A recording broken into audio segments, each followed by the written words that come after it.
the digital light is a guiding light. Tiberius with the hackers inside. Streaming live on Cyber Mentoring Monday. Teaching the novices, leading the way. He's a cyber mentor, hacking through the storm with our Recon. He's transforming the norm for the OSCP. He's the key. Tiberius, the legend we all want to be. With each line of code, he breaks the chains. In the cyber war where he reigns. Privilege escalation, not one but two courses. Empowering hackers with unstoppable forces. He's a cyber mentor in the virtual fight. Lighting up the network, making the future bright. For the OSCP, he's the guy. With Tiberius, we're on the winning side. Hack the launch, try hack me. He's on the trail. Hornswinger's weapon cannoning. He never fails. Solving boxes, cracking codes with each tale. Tiberius, the hacker who will prevail. He's a cyber mentor.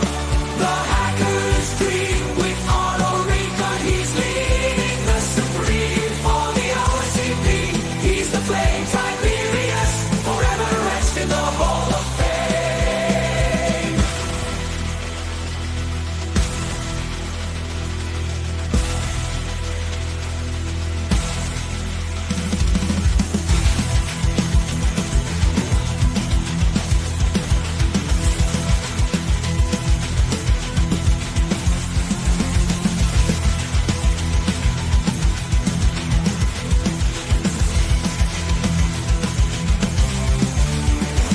In the realm of fights, he's a hero we acclaim.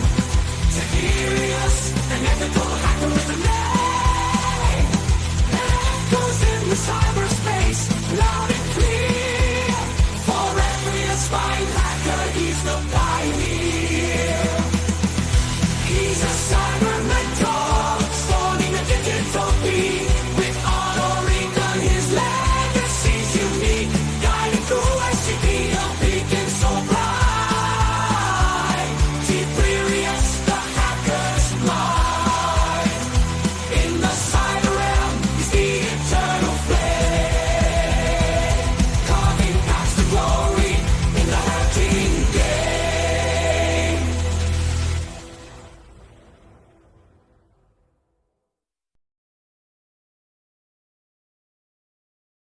I love that song. Hello, hello, hello. Possibly one of the best AI songs, quote unquote, I have created. Anyway, how is everybody? Get Glocked. Thank you for the subscription. Tier 1, 2 months. Yes, unfortunately it's green, so actually we're seeing the background through this. Kind of fun. Oh well.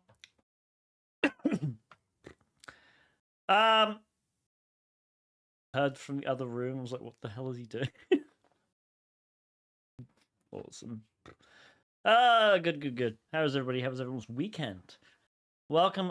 I am Tiberius. This is Cyber Mentoring Monday, where we basically stream beginner level stuff in hacking, and we're gonna start today. Thank you for following. With a small discussion on something I posted on Twitter. So, hang on, Rubius. Not sure if you have a game plan. Totally killed some JWT hacking methodology, and try hacking room that uses JWTs. Okay, we can definitely do that. Adverts are over. There should only be adverts when you enter the stream now, I believe. I turned off all midstream adverts on Twitch anyway. So I don't know. I'm good. I can't. Okay, right. So I haven't got any. I haven't got confirmation yet, but I am fairly certain I will be getting an offer. Which, unless it's utterly ridiculous, which I don't think it will be, I believe I believe I'll be accepting it. All depends. But had the final interview this morning. They were very good. They've been very good and open this entire process. It's an unusual position. It's not a traditional pen testing position, but I'm extremely excited about it. Don't say congratulations yet. Again, haven't technically got the offer yet. They did say this morning at the end of the interview they'd be sending me an offer. We will see what they come back with. So yeah, this has been an interesting process. I'm as soon as it's all confirmed and everything is so, you know, as soon as I basically got the job, everything's confirmed. I've started working there. We'll do a stream where I go scorched earth on this entire fucking industry, because I have opinions, chat. I have many fucking opinions about this industry's pay right now. Let me tell you. And we maybe I'll name names. I may name names. I may call out certain companies on their shit. But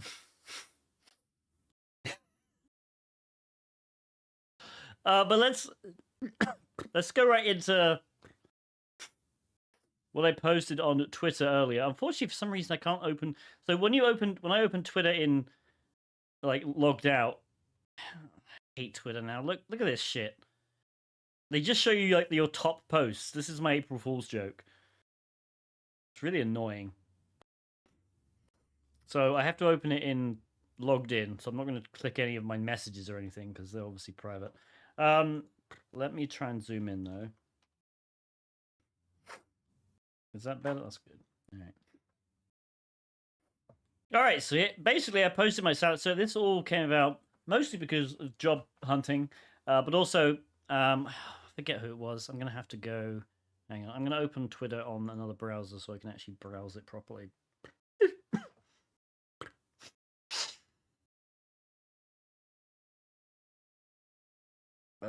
Pause my own stream on Twitter. Audrey. Right, yeah. Audrey basically posted about women in particular in cyber being underpaid, talking about like by 50K a year.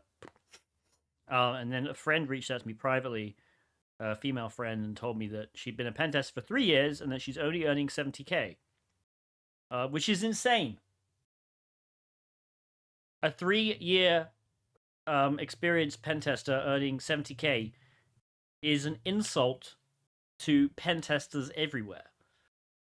And I posted this and I was like, let me be clear, like a junior pen tester minimum should be 85K. Okay, and I stand by that. Now that's pen testing, by the way. No, the problem with cybersecurity jobs, people like take pen testing as a very, very specific cybersecurity job. Okay, if you are a junior pen tester, you are experienced already, or at least you should be somewhat experienced already. That's the kind of thing, right? It's very rare these days to go directly to junior pen testing. It's possible. Okay, very rare to just go straight into junior pen testing. The people who generally do that have experience, i.e., they've either done bug bounty work, Thank you for or following. they have experience in other ways in the industry, right? Like development stuff or things like that. Let's start some music. I just realized Thank you for following. we don't have any music. There we go. Music is on. Excellent. Who just followed? Lion Bite and Only Max and Whoopian. Welcome. So, yeah, in that vein, I decided to post my salary history, and I encourage people to do the same. There's no reason why we shouldn't talk about our salary. Thank you for following. It's not illegal. Perfectly reasonable thing to do. Now, the caveat here is I worked in the UK for the first 5 years. I guess technically it was only 4, but still. So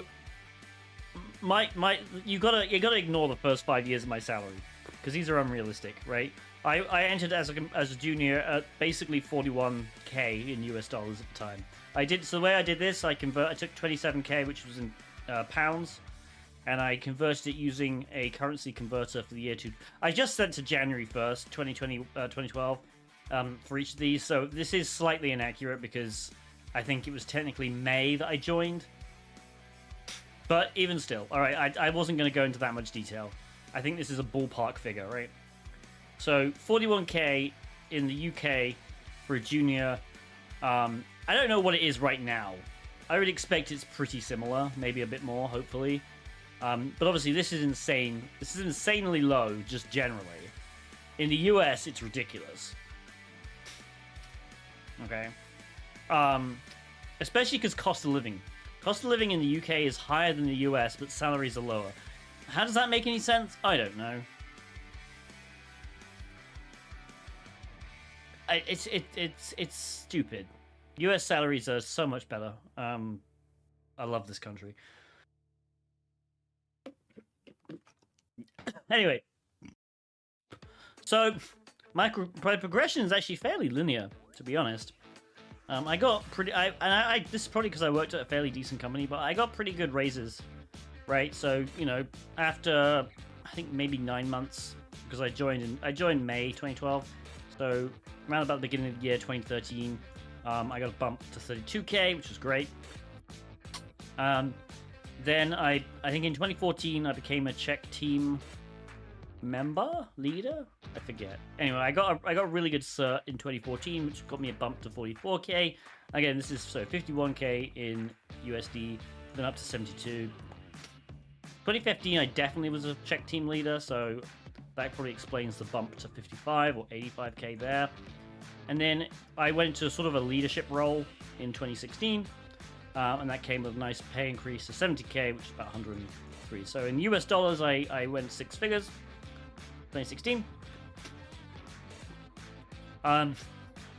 Then then because of Brexit, this was also the year that Brexit happened, I believe. It was 2016 Brexit. It was either 2016 or 2015 Brexit happened. Anyway, for some reason Brexit happened, and then because I was still being paid in pounds for very stupid reasons, I'm an idiot. That tanked the pound against the dollar, so that was shit. So I moved to a US-based company, the first one, and went directly to 120k, which was awesome. Just to make something clear, like this, even the industry at the time was weird because the first place actually, I'll tell you, fuck it, right? I'm never gonna work there. But Rapid 7 offered a person with, how many years is this? So let's just count this as 1. So 1, 2, 3, 4. Rapid 7 offered a person with 4+ years experience, 97k in US dollars for a pen test position. That it also involved a lot of travel, which is why I didn't go there and why I will never work at Rapid 7. I'll never work at Rapid 7 mostly because the shit they did last year with their layoffs. So it doesn't really matter. But yeah, Rapid 7 offered me 97k, which is like just stupid. I mean, look at this. It was basically less than I would have been earning, despite the exchange rates. And then I went to. I accepted an offer at another company which offered 120 just right out of the box. This was 120. It was 100% remote. There was literally no travel. I stayed at this company for about 4 years, which was another mistake. This is just a series of mistakes, basically, and I still end up pretty good.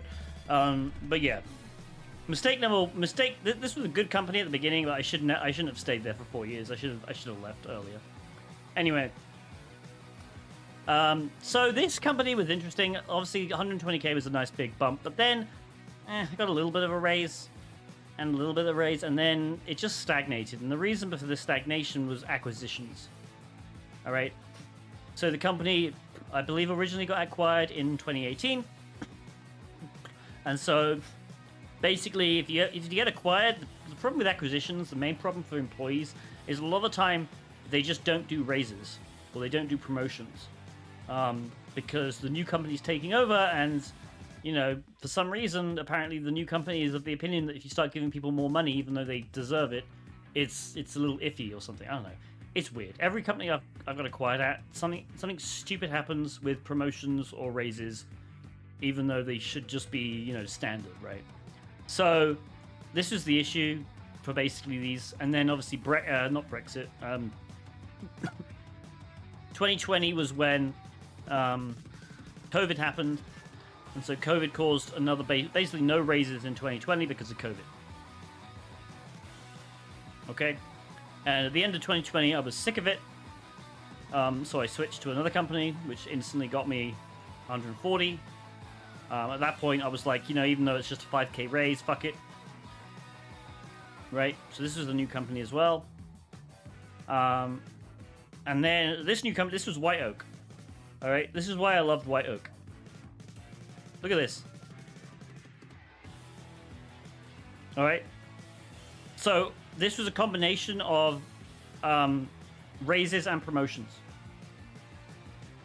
Okay, but when I joined White Oak, I was on 140. The next year, I got a really good raise, and then a little bit later, I got a promotion, so I was basically on 160k. And then the year after that, another really nice raise to 180. Okay, and then this is obviously TCM.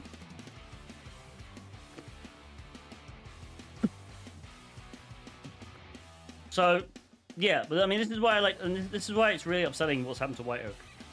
I can't really talk about much, but like White Oak got acquired, and I don't know. I think it's still probably a good company to work for. It's just not the company I really want to work for permanently, I guess. But we'll see. We'll see what happens with White Oak in the future. Acquisitions destroy companies, basically, is my general opinion.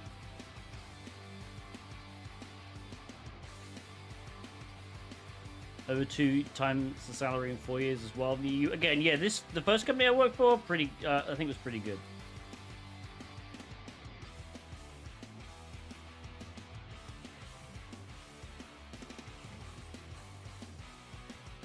Okay. Curious why there's such a significant difference based on location like that. You mean US? I don't know if US salaries has just always been better.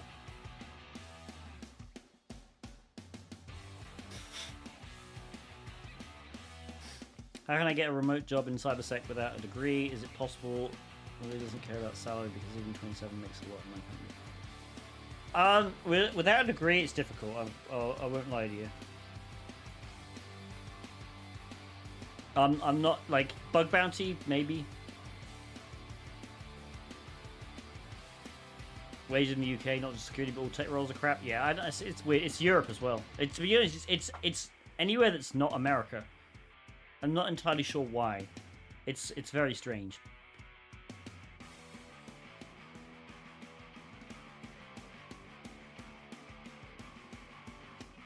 Did you have any more benefits in your old company when you had US based? No, actually, that's the weird thing as well. Like, the American health insurance isn't too bad. It's more of it. So if you, I'll caveat that. If you work at a decent company, and most tech companies, in my experience, are pretty decent, insurance is more of an annoyance than it is an issue, like financially. So I've paid. I think I've gone from paying like a few $100s a month for insurance at a company. I've worked in companies where there was absolutely no premium. Right, so basically the company covered everything. I've worked at companies where it's, it's a little bit of an issue, but we negotiated on salary. So that's the thing.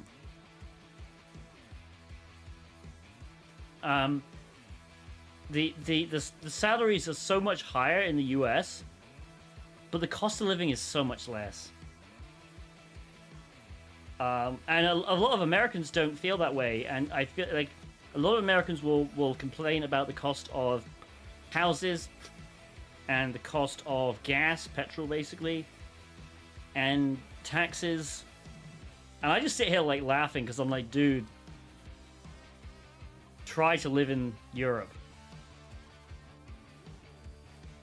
Europeans have it so much worse in pretty much almost every area, the exception being potentially healthcare, but even still.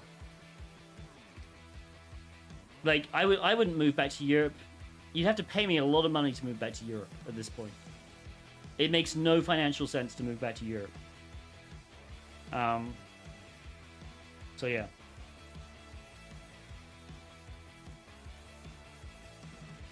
More expenses in the US? Nope. Way less expenses. The US salaries, again, bigger. US taxes, hilarious. Hilarious. The tax system over here, I wouldn't use the word broken, but it's hilariously bad. In terms of, there are so many ways you can do your taxes, and it's tax avoidance, not tax evasion, tax avoidance. There are so many cool ways you can avoid paying certain taxes and get your tax bill down legally, okay, 100% legally, that just aren't available in other countries. So yeah, taxes here are really low. Cost of living, like house prices, even like the main problem with people complaining about house price, the people who complain about house price in the US are the people who like can't afford houses just generally. All right, if you are in the tech industry, you can definitely afford a house in the US. Right? If you're earning like above 100K, you can definitely own a house in the US. You probably might not be able to own a house if you are living in like New York City. Okay, let's be clear. If you're a remote worker though, which a lot of the tech industry is going towards that, especially pen testing, you can definitely own a house. So that's the thing. The nice thing about the US is there's 50 different states, and even in the most expensive states, you can find rural areas which still have good internet access with cheap housing. Well, not really New cheap subscription housing, but like received. really Dispensing gratitude. nice houses that are inexpensive. Gratitude dispensed. Okay. But like, if we're talking cities, that's a completely different thing, okay? But like, to be honest, you don't buy a house in the city. It's just stupid. Anyway, what else is there? Yeah, gas prices. Compared to the UK, gas is like a third of the cost of the UK. So petrol, like petrol prices in the US, again, people love to complain about them. But if you go to the UK, you're paying about 3 times as much. I did the calculation once. It's kind of stupid. Food prices, again, relatively cheap compared to Europe.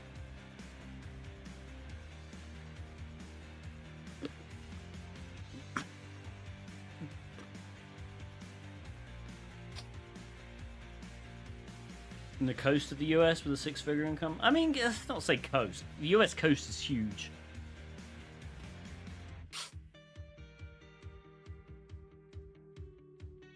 Unless you actually mean coast, not just a coastal state. Like, if you move down to South Carolina, North Carolina, Florida, those are all coastal places. House prices aren't too bad in those states. House prices generally go up if you're living near a big city, and even then, it has to be a really big city. All right, like house prices in Vegas, for example, are really low compared to pretty much anything. And Vegas is a relatively big city, but it's not a huge city. But like, we're talking about Los Angeles, right? Los Angeles house price is insane. New York City, insane. Boston, right? Insane.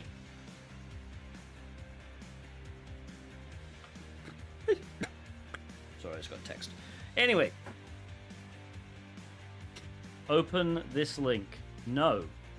Okay, we're just gonna kill this person. Ban them.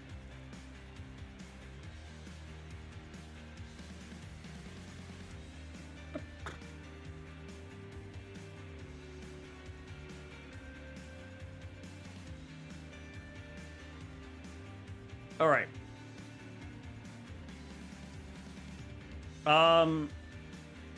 0x3CO, you're asking about Amazon. So that Streamlabs is a bot, by the way. Prime sub, if you're an Amazon Prime member, you have to. If you link your Twitch account to your Amazon account, then every single month you get a Prime sub, which you can use for free. And you can use it on one streamer every month. And you can be the same streamer or you can switch it up.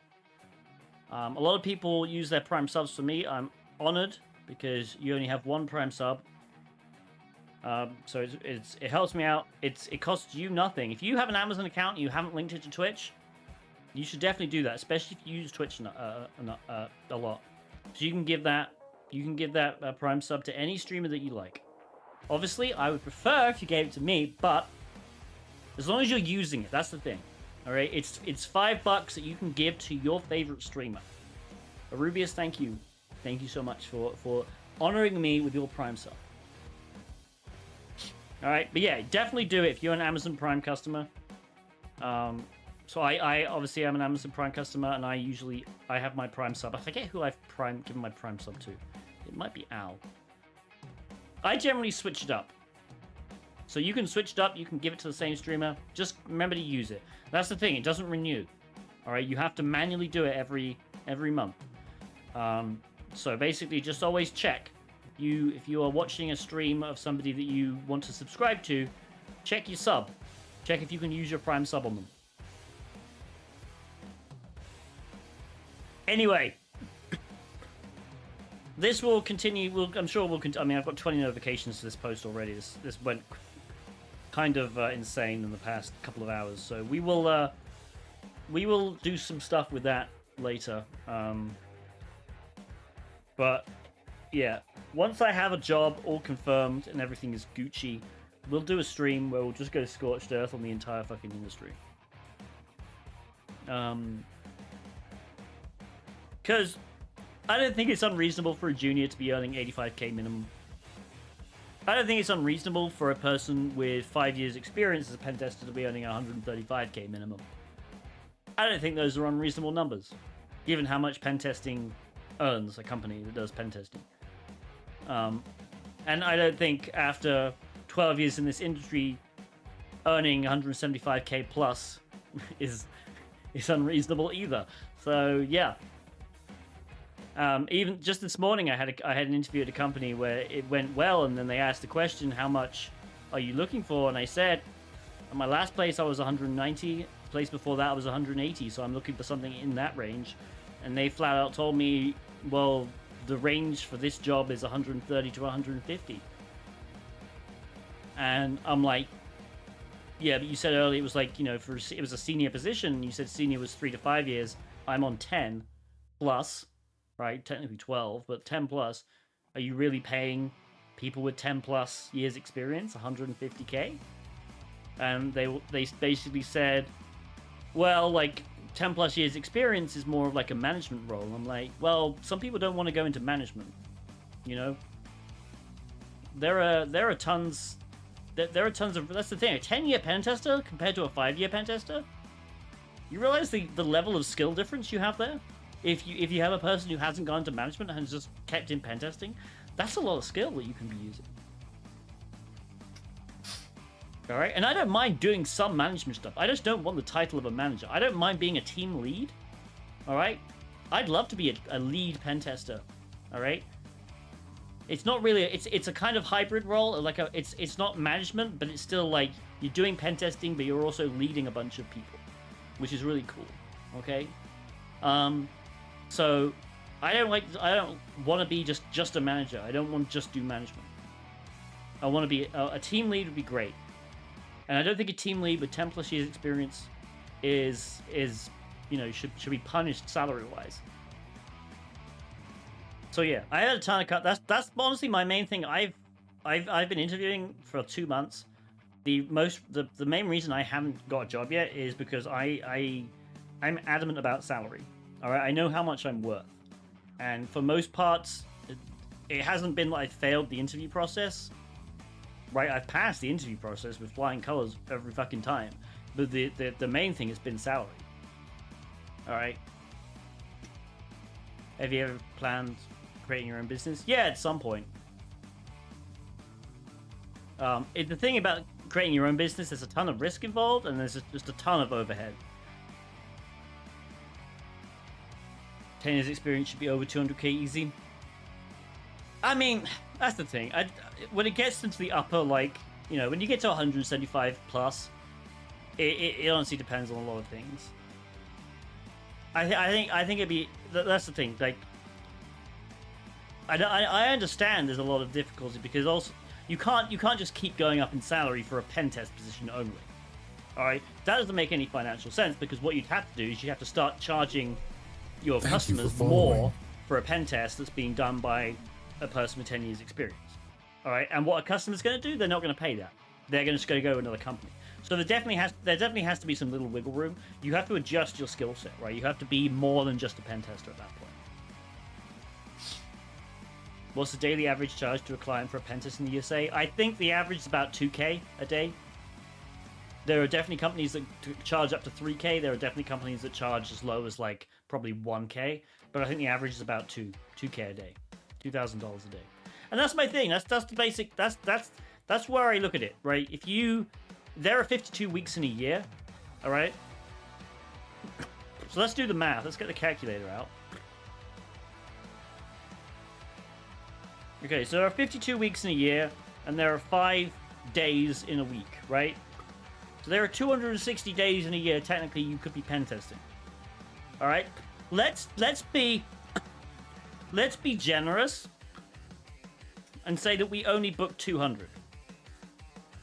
Okay, let's say we only book 200 out of 260 days, counting holidays, right? Public holidays, vacation time, etc. Let's just say 200, and we times that by $2,000 a day.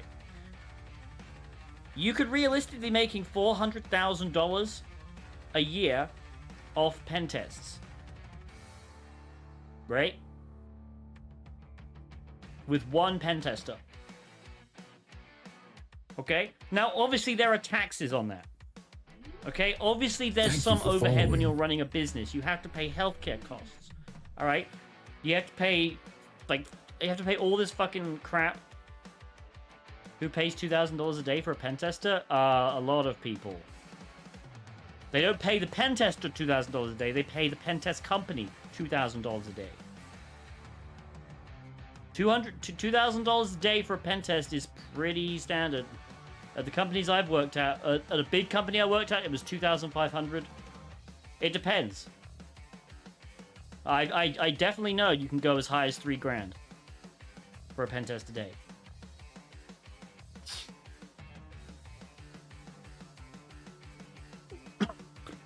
Have you split the whole team?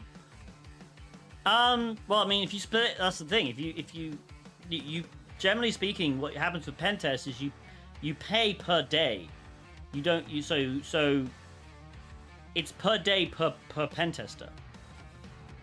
Okay, so if you, for example, here's how the math works. Okay, let's say you have a 5-day web app, which is pretty standard. All right. Now, a 5-day web app, right, is 5 times 2,000, right? So that's a $10,000 pen test. All right, but how that 5-day works is you break it down into basically break it down into hours. So that's a 40-hour pen test. Now, you can split that, right? If you have one pen tester, that's 40 hours. Okay, if you have 2 pen testers, that's 20 hours each.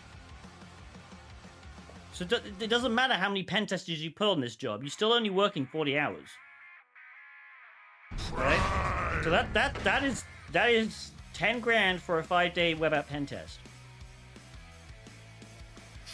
Is that a common practice in pen test field that everyone pays? But I mean, yeah, that's how pen tests go. There is just an arbitrary cutoff date. So a 5-day web app pen test would be a 4-day test plus 1 day reporting.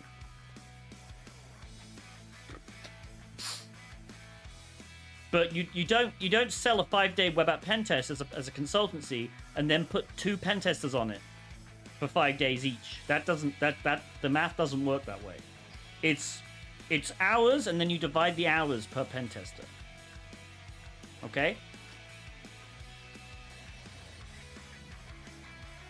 So if you had a 5-day web app, or another way of looking at it, right? If you have a 5-day web app with 2 pen testers, Thank you for right, following.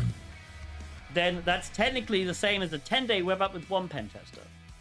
How long does an average pen test take? For web applications, it's 5 days for simple, 10 days more complex, and then there's some stuff in between, like you might get a 7-day pen test. It depends on the scope. Okay? There's different ways of calculating it, but for a simple web app, 5 days is pretty good. Yeah, you can have more than... The most I've done is a 20-day web app pen test. So that was 4 weeks. Alright? It was 4 weeks. It was huge. Alright? This application was massive. There were like 20 different user roles. It was God knows how many different pieces of application functionality, and I was on it on my own. Okay? But a 5-day web app with 2 pen testers, right, is technically it's 5... So 5 days times 2 equals 10 days. And then your daily rate is $2,000. Okay? So that's a $20,000 pen test. You don't divide it up. You don't make money as a pen test company if you're just dividing the work like that. With 40 pen testers, you're done in an hour. Yes, exactly. This is exactly how it works, Discard.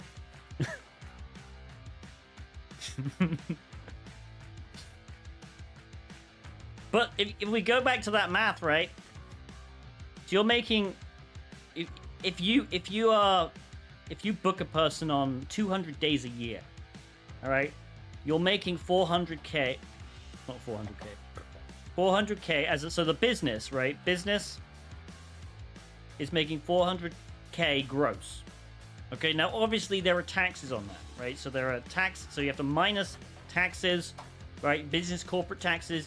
You have to minus healthcare costs, right? Let's just say benefit costs, okay? And obviously you need to make some profit. So profit, right? You need to actually make some kind of profit here. All right? But even still, you can pay a pen tester a decent salary chunk out of that and still make a decent profit. Yeah?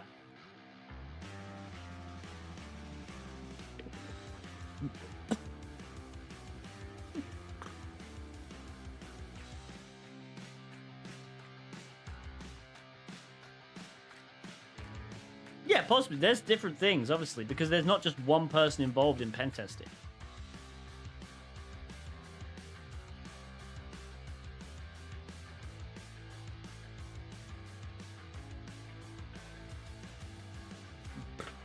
So obviously, like, you know, a manager has to make some money out of this as well, right? But even if you have, like, obviously, a manager's salary can be a fraction of this because a manager ideally will have underlings, right? Maybe they have 5 to 10 people under them. So you multiply this by 5 to 10, right? And then you get their salary out of this as well. So I know there's, you know, I'm not saying, right, say taxes are what, 20% business? All right, so you take 20% out of this, and we're down to like what, 320-ish or something. All right, and then some benefits maybe 20k. All right, so we're down to 300. I'm not saying pen testers should be 300k. All right, I'm just saying you can pay a pen tester a decent wage out of what's remaining and still make a profit.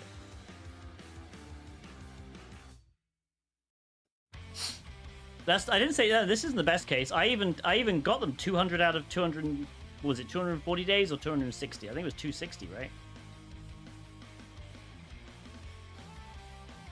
That's not best case scenario. I even gave some extra days. For 60 days out of the year, I said, okay, no pen testing.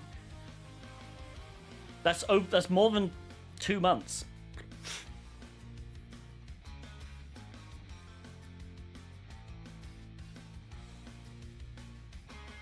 So that's unrealistic anyway. If you're a decent pen testing company, you should have pen testers working, you know, probably 80% of the time, if not more.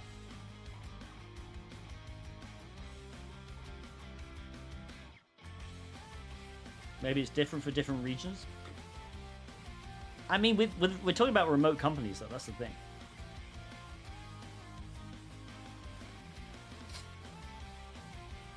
How does a pension work in the US? Generally, most companies don't have pensions. We have 401ks, so we contribute money to 401ks, and occasionally the company will match some contributions. God, what's Trash Puppy want me to? Trash Puppy has redeemed text to British speech.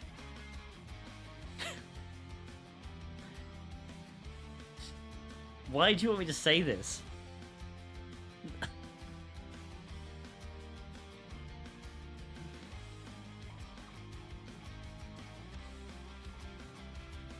What you're trying to say, Tibbs, is you're worth at least 250k a year? No, I'm not even trying to say that. I think I was well paid at 190. I actually thought it was TT. No, it's not. It's I say it. So that's the thing. All right. So she wants me. She wants me to say. Subscription received.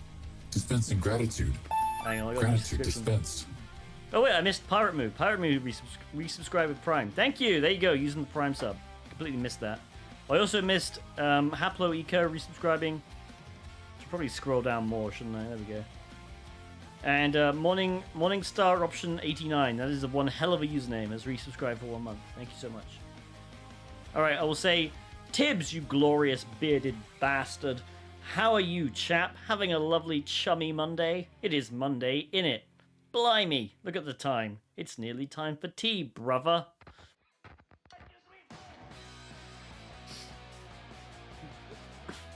Anyway. No, I don't think 250. I think 250 would be overpaid. I don't think I'm worth 250. No. I think you have to, like I said, I even at 190 I was more than just a pen, or even 180 I was more than just a pen tester. I do not have that dialect, no. That's the thing. If you're just hiring a regular pen tester, like there's no like what I'm trying to say is you can easily pay a senior pen tester like 150. All right, easily. And that's assuming you're charging $2,000 a month. Sorry, $2,000 a day for a pen test, which again is average, right? So you could potentially be doing more.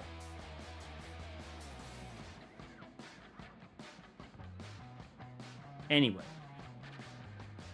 This in pounds? No, dollars. Why would I speak in pounds? I'm American. I speak in the greatest country of the world's currency. This is all in dollars. Everything I say is US dollars.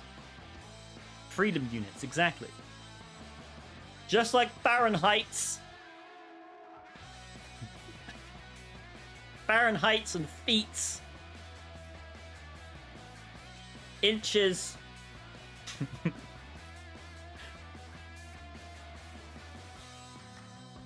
You thought you were British. I'm only British when you use text to British speech. Anyway, I'm proud American. You just have to ignore the accent. Like I said on the previous stream, I only retain the accent because it gets the girls.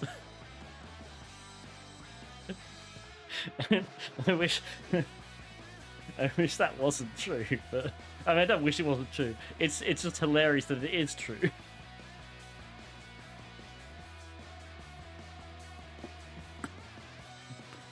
Anyway. Bringing logic to greedy people with mental disorders where they have to accumulate as much wealth as they possibly can while making them workers. Yes, I know. I know, but if people don't talk about it, it's never going to get fixed. And that's the thing. If you can, obviously, there's pen testers should be earning a lot of money, and businesses want to pay as little as possible. I understand that businesses maximize profit. But it's a conversation the industry needs to have, I think, especially since a lot of people are being so underpaid. And I know people who I love, and I'm not going to name them because I don't want to name them, but I know people who've accepted less, and I disagree with them, except that they know they're worth more, but they accept less because they don't necessarily want as much money. My issue with that, and again, I'm not trying to blame them or anything, because I love this person, but I think they harm more than themselves in the long run. So I think ultimately, if you accept less than what you're worth, that gives companies an excuse to just pay less across the board. Which is why I refuse to do that, which is why I've been holding out. I could have had a job a month ago. I could have had a job probably 2 weeks after I started searching. Alright? I don't want a job if it means sacrificing what I'm worth. Even if even if it was a big number for most people, because ultimately, if I do that, that gives companies an excuse to do that to other people, and I don't want that. I want people to be able to maximize their fucking income. Okay, now I admit I'm in a rather unique position where I have side income from various outlets. I also have a lot of savings that I can leech off of in this period. So I am totally understandable if you need to take a salary because that you literally need to because you're like paycheck to paycheck, or you just don't have any savings. No problem. All right. And I get like that's it. I'm in a unique position. I understand that. All right, but that's why I have held out for 2 months, ish. All right. But absolutely respect people who have to take a lower salary. All right, if you're doing it because you literally have to, that's fine. No problem with that. But if you're doing it because of any other reason, I disagree respectfully. I think you should hold out for a better salary if you can. Anyway. Oh my god. I have some form of ADHD. I didn't like that there were 2 lines there, so I've made it 5 so I can put my cursor on the 3 and make it look even. I'm absurd. All right. Oh,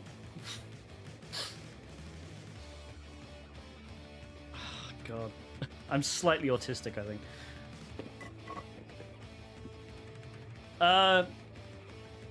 Do you know how the salaries in Blue Team means less threat? I don't. No, I don't know. I don't know what the salaries are like there. What should you shoot for if you're going for junior? Junior Pentester 85k min.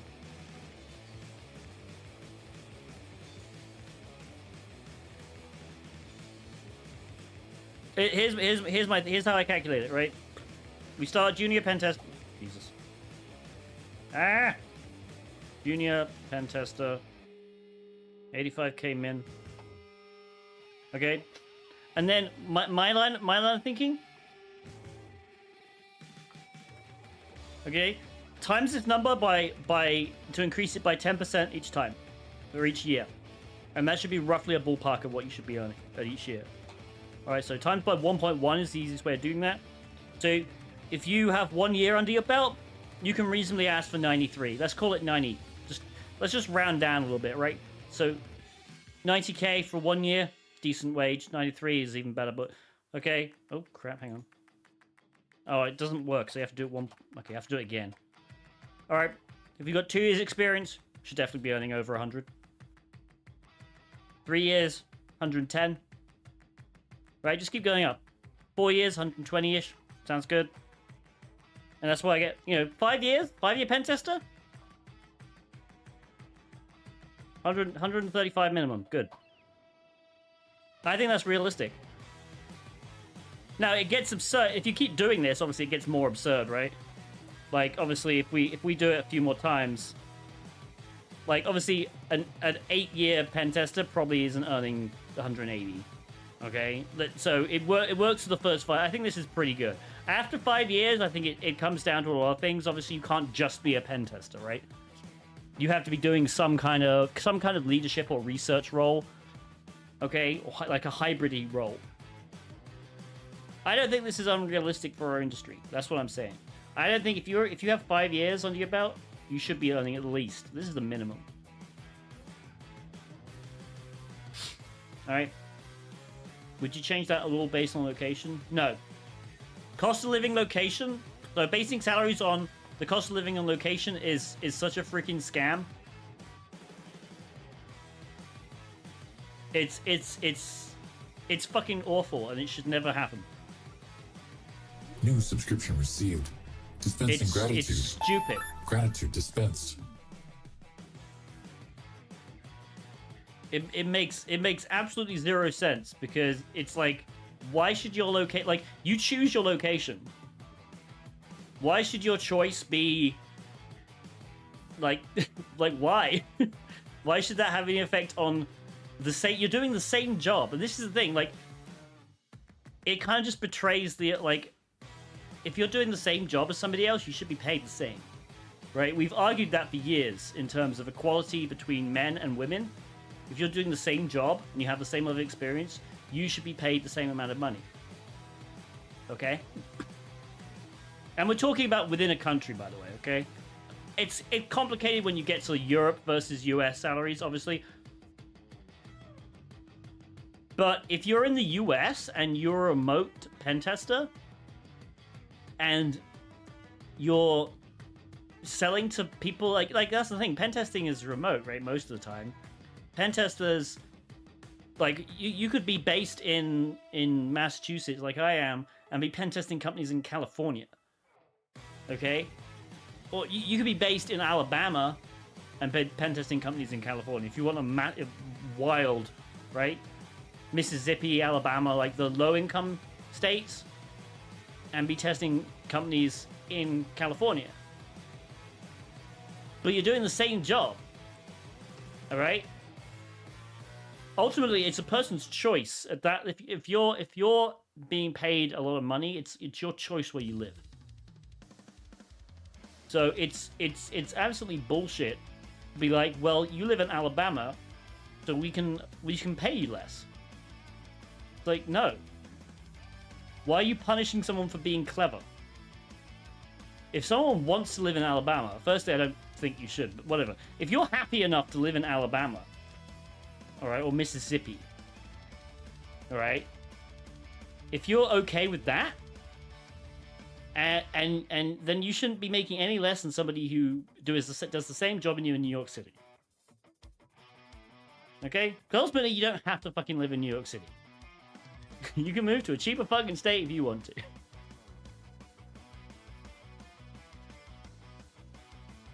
So, yeah, I disagree with companies saying, well, you live here, therefore we pay you this. It's stupid. Pay everyone the same. Base it on the year's experience. Don't look at where a person lives, where a person comes from, what fucking gender they are. Doesn't matter. Pay them. The only thing that should matter when it comes to a job is the year's experience. Alright? Realistically, that's all that should ever matter. And how good they are, I guess. But you generally don't find that out until you've hired them. Do you know any guys who are working in US companies from the EU? I do not.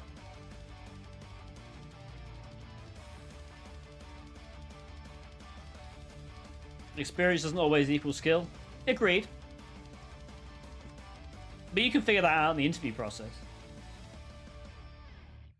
That's what interview processes are for, is figuring out whether your experience matches the skill level. You can do that pretty easily.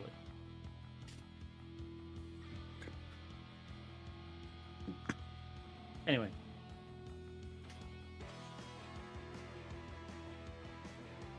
So yeah, we'll go once I'm fully employed, we'll go we'll do a stream where we go through the industry. Did you move to the US without having a job beforehand? No. All right, what we get? So, Rubius, what was this thing? If you're still here,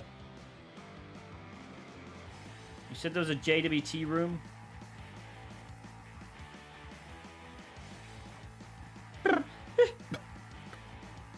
Oh god, somebody mute Trash Puppy. Tits in chat. Ugh. If I have a freelance project and he is asking for my daily rate, what is the normal rate in your opinion?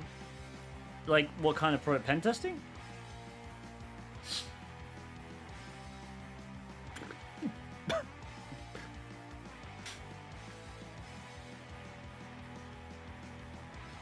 Pen testing. For a contract. So this is the thing. I recently so this is coming from a CEO friend, not CEO, CISO friend of mine.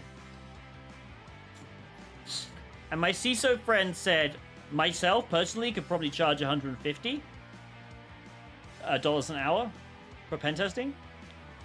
But 120 wouldn't be unreasonable for that. He said $100 an hour is too low for a pen tester. So realistically, 120 plus, 120 to 150. Like obviously, if you're more senior, maybe 150. So yeah, 120, 150, I would say. Freelance as a pen tester would be scary. So much liability. That's why you would create an LLC, and then you can put liability in that.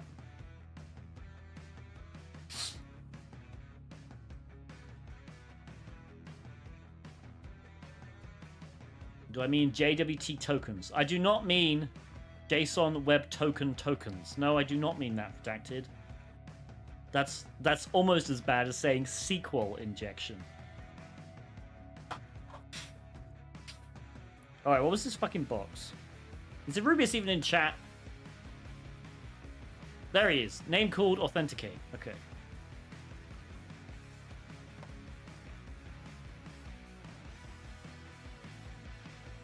You sure?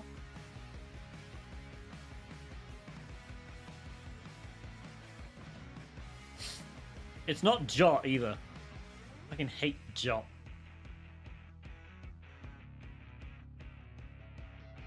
Rubius is just lying at this point. You make up the name of a box. We're not doing AD. We never do AD on these streams. If you want AD, go to... Is that authentication bypass?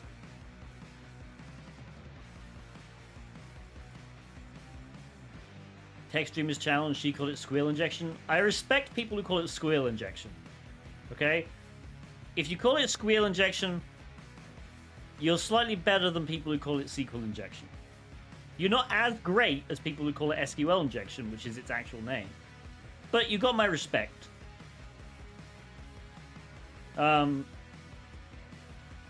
Arubius, this box of yours, is it this one? Or are you just lying to me?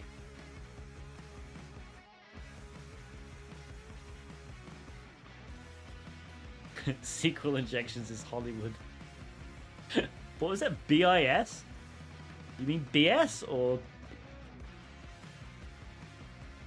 Have you done AD in work? Yes, technically speaking. Not in a while, though.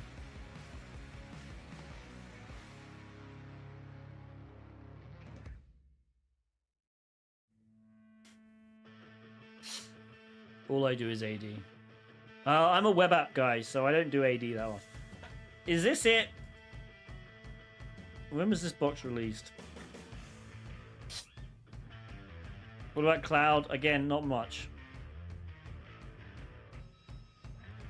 Apparently we've done some of this box before.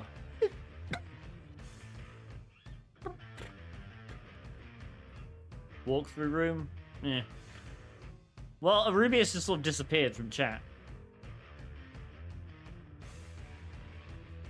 I googled to find a list of JWT rooms, okay?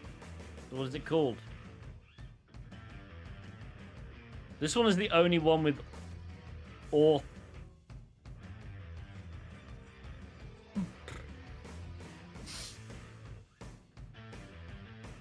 Please hold, just sat a PC. Oh my goodness, Rubius, you're delaying the stream.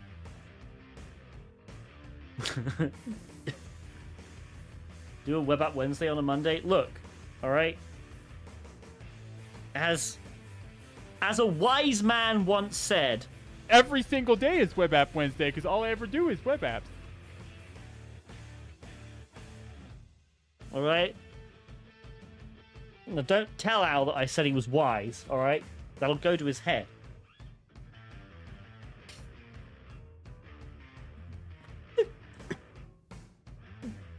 Mr. Streamer. My message is not showing. No, they are, but I don't see you saying. You said, please hold your silent PC. And then you did 3 arrows. Or carrot symbols. And then you just said, oh, my message is not showing. I'm waiting for you to declare what box this is. So we can actually find this fucking box. Otherwise, yeah, we'll just have to do authenticate. It's not, though. Where is it?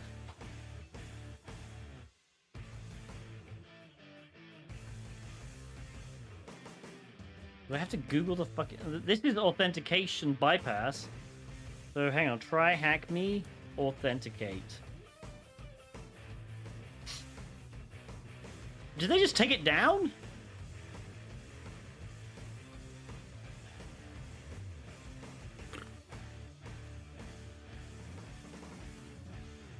There's no link. No link on this article, which is really annoying.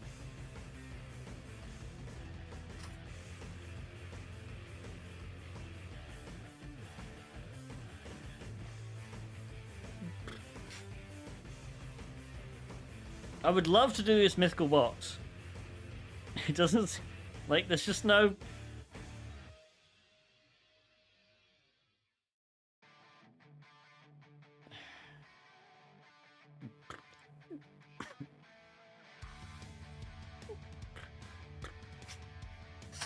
You know what we could do?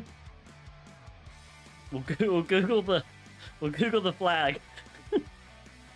We're gonna reverse engineer. We're gonna... Oh, shit. There we go. We're gonna Google the flag. Try hack me authenticate room. Okay, we've found another blog. This is what we're gonna do. Maybe this blog will have a link. It's called authenticate. Where is it, though? Did they delete it? Who deletes boxes?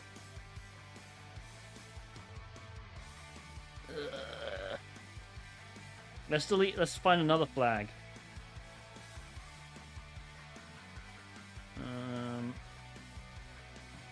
God. I'm just not reading any of this because I'm just trying to look for flags. Video tutorial is unavailable because of course it fucking is.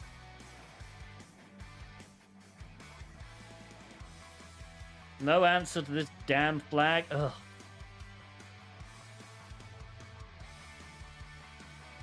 Oh, hang on, there's another flag. Let's just Google this. What the fuck is this? I'm Googling this. I'm really interested now in how this flag gets us a used 2020 Subaru Forester.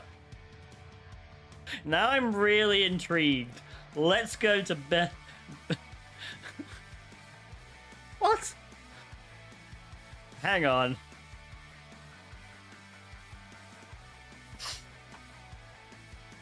Phrase not found.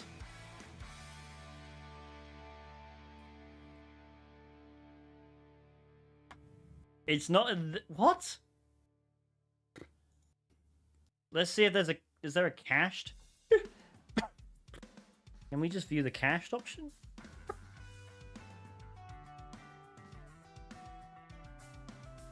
Is there a cached option? Usually it's... No, there's no... Usually there's a cached option here.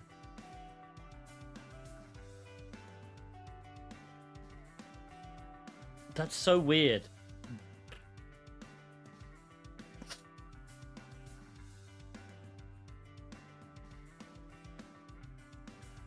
Oh, hang on. The result seems relevant even though this search term may not appear. This is the only search term. What the fuck are you doing, Google?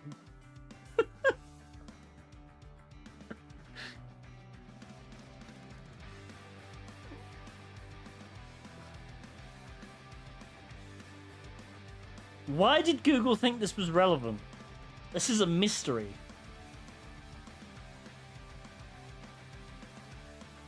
It's part of the box. Keep going.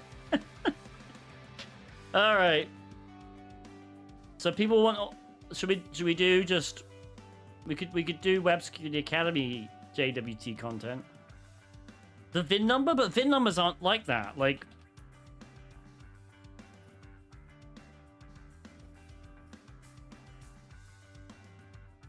VIN numbers like look like this. So they like that's the thing. These flags, these are all so the A to F, 0 to 9. VIN numbers can have numbers and letters that go all the way to Z. Google thinks it's a VIN number, but it's 17 characters long. This one's what, longer than that? Like 32, I think is usual. I don't know. Anyway. Oh shit, I gotta log in. Alright, hang on a minute.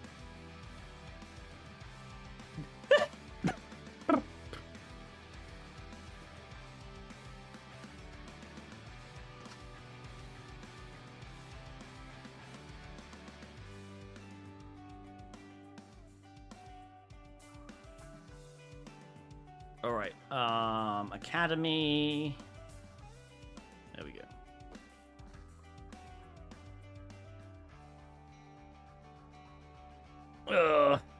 What labs am I missing from Apprentice? Interesting. Let's just view all the labs, I guess. Prime. Oh, I know what it is. It's probably these LLM labs, isn't it? I'm so disappointed in Portswigger. Yep. This. Why does it keep going down there? Okay. Yeah. Oh, actually, it's one apprentice lab. I'm not going to do these. These, and this may be a controversial opinion. If people who I know some people from Portswigger watch my streams. This is the only bad thing about your web security lab, Portswigger. You know I love you. You know you're my bae. Right? But this is the stupidest thing you did on the web security labs. There is nothing about web involved in any of these other than that you can technically use an LLM via a web interface. It's stupid. This is like saying, hey, like bank account attacks because like because you have e-banking. Zero fucking sense why this has to be a lab. I know that LLMs are the new hip thing and you wanted to be trendy and everything. You didn't have to do this, and I will never touch any of these labs. Ever. You will not pay me. Nobody can pay me enough to do any of these fucking labs. They're not web. API testing's fine. But I'm missing an API testing one. What else am I missing?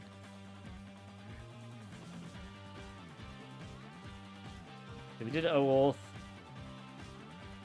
Probably should do some of these at some point.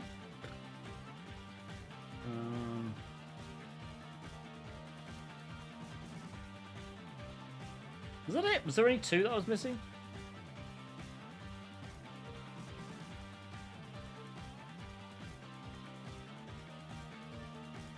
Can't be two, really? No, I think it is. I was only missing two.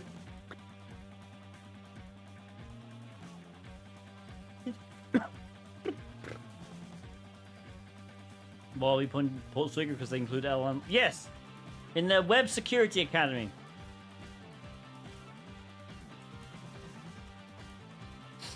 A whole course on secure coding labs are coming to Pentest Lab. Think you'd be up for those labs? So I'm in contact with the guy who runs Pentest Labs, and currently I'm not allowed to stream Pentest Labs. He hasn't made a decision. I think in the future he will be okay with streaming Pentest Labs. Until that happens, can't really do anything with Pentest Labs.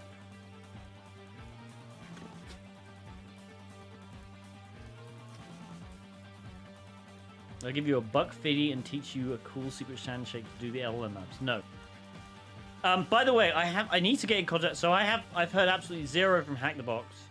So I know there's 3 people who are waiting on Hack the Box vouchers. I'll send them another email after the stream.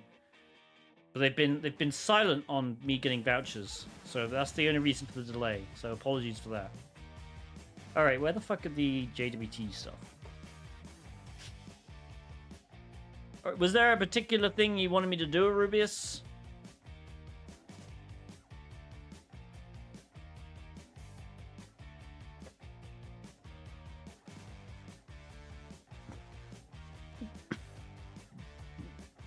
vouchers for everyone. No.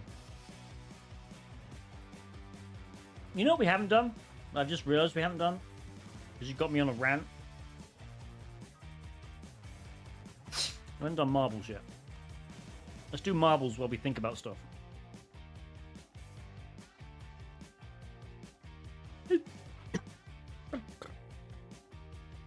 That'd be a fun redemption. Do the LLM lab. You don't have to put labs in quotes, alright? It is technically a lab.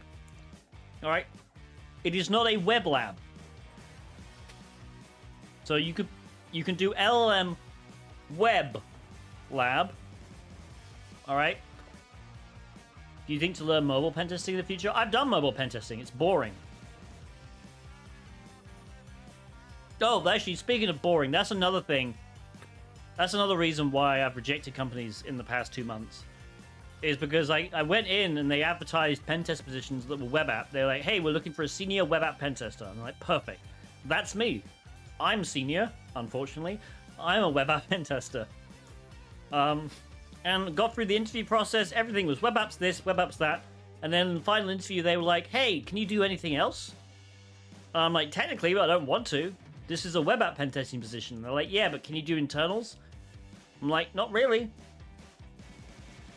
And they were like, oh, we're looking for somebody more rounded. And I'm like, okay, bye then.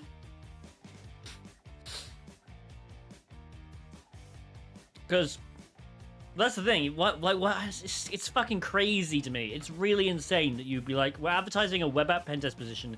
You get a web app pen tester apply who has 12 years fucking experience. 10 years of that was basically just web apps. And then you're like, hey, can you do anything else? Why? Why would you hire me? Why would you want to hire, like... You have somebody who's... And I don't want to brag, but recognized by quite a few top people in the industry as a web app SME. And you're asking him to do fucking internals. No.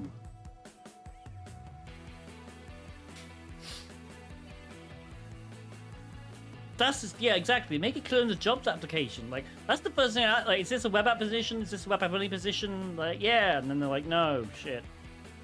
Great. Like, it's dumb. People want...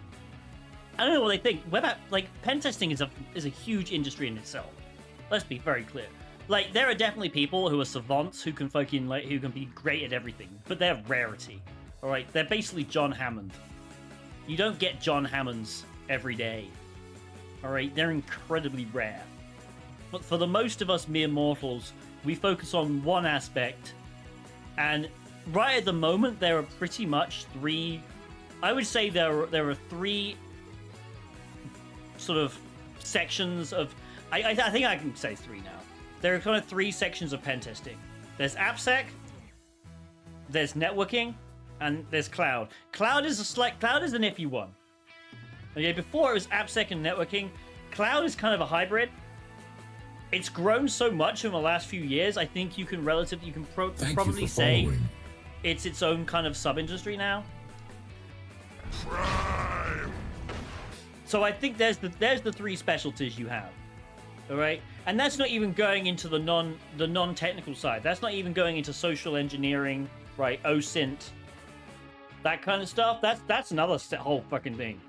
So I guess four, realistically. There's four pen testings. There's the physical side or OSINT. You can combine those. Let's just call it social engineering. Thank you for following.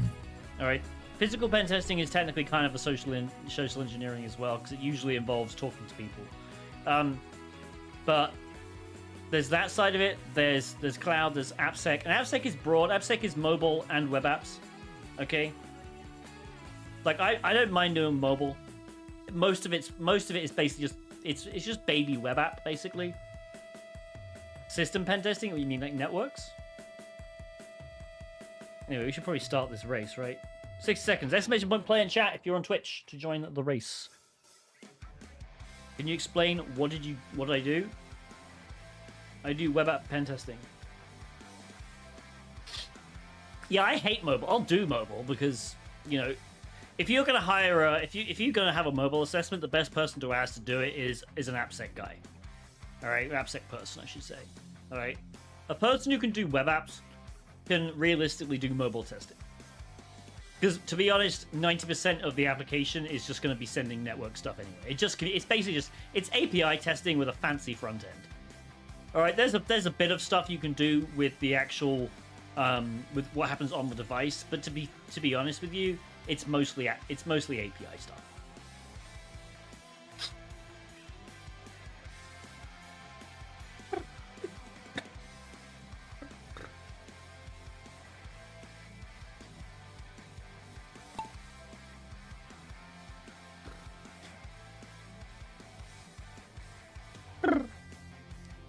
All right. So I know what you mean by system pen. Are you talking about thick client pen test? Thick client's a bit different. So like thick client reverse engineering is kind of weird. It's kind of a small. I guess technically it's AppSec, but it's such a small sort of offshoot of AppSec.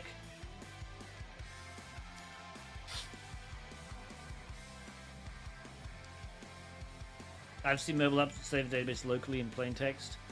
So that's an interesting one, because on iOS, technically speaking, I believe most databases are... Thank you for following. Even if they're technically in plain text, they're decrypted in real time. Like they are actually encrypted on the device.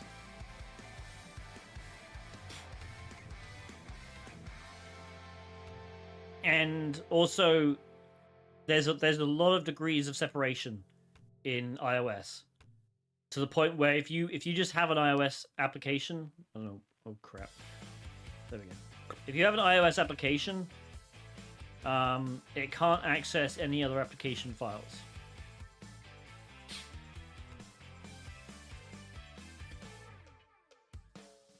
I don't know who's in first place right now.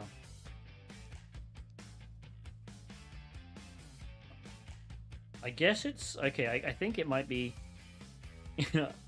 Hundijala Vessi. Apologies if I completely butchered your name there. So that's the thing. Like you might see what looks like a database that's technically unencrypted. That doesn't necessarily mean it's actually unencrypted. I guess. Oh no, Hunji died. All right.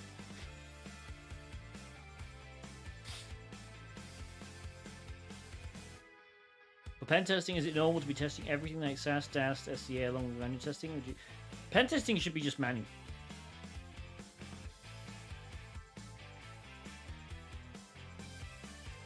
Like, you use automated tools. Like, if you're a network pen tester, and I say pen tester rather than red teamer, then it's not unreasonable for you to use something like Nessus.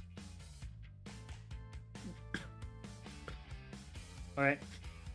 But if you're just using Nessus, then you're not a pen tester. You're basically just doing a vulnerability assessment. I think Discard might have this. Oops.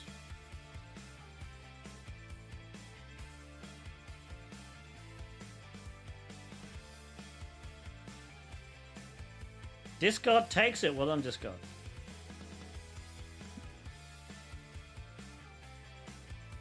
In Android, if you have root access, you can just retrieve it. Yeah, but the point is, if you've already rooted a phone, that's completely different.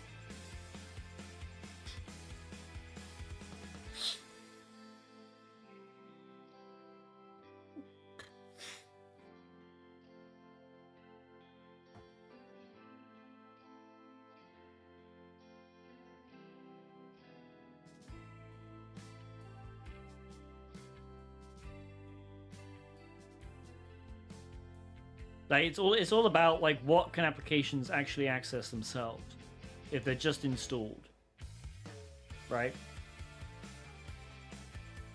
And to be honest, Android has a massive malware issue. All right, people love to bitch about iOS and how the App Store is super like locked down, really annoying. And I get that it's frustrating, but like if there's one thing you can say for iOS compared to Android, it has way less malware on it. All right.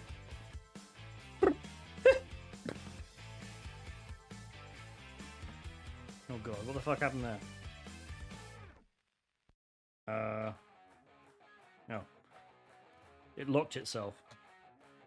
And for some reason wasn't responding. I'm not saying Android pen testing is all about API. I'm saying a large percentage of any mobile test is API testing. So generally speaking, when you do a mobile test, there's two components. There's the actual mobile app itself, and there's the server that the mobile app is communicating with. All right? And generally speaking, at least in my experience, both are in scope. So when you do a mobile test, there's an API component. So you are testing the server. So it doesn't matter if you're if you can bypass SSL or not.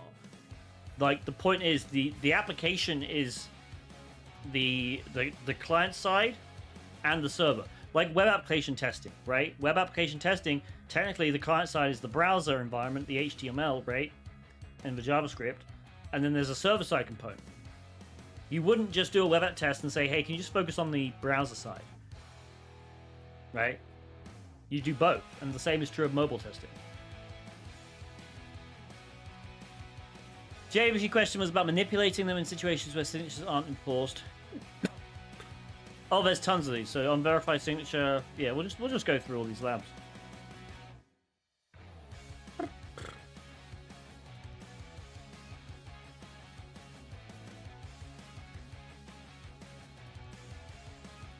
All right, have we got the extension installed for? I think JWT editor is the one we want. Nice. Okay, who knows what JWT is? We can log in with Wiener and Peter.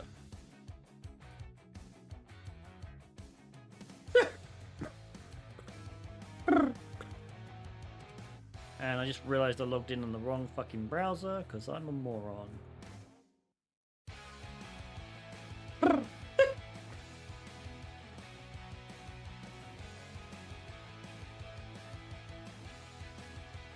A Java token. Very good. No.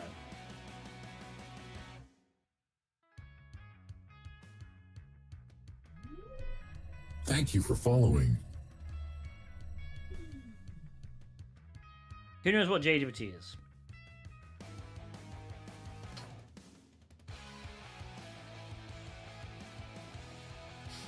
Who missed having to set up the boat proxy with your web browser? Not me. Exactly. This is so fucking cool. Alright, so we just logged in.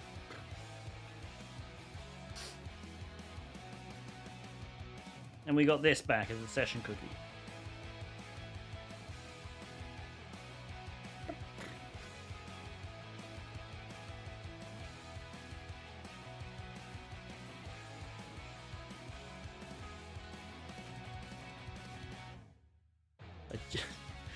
There's no W in that, trusty ape. The JST. Jason Stratham token. Alright. Wimmery, got it. 3 sections. Stores information for the session. So, JWT. The JSON web token.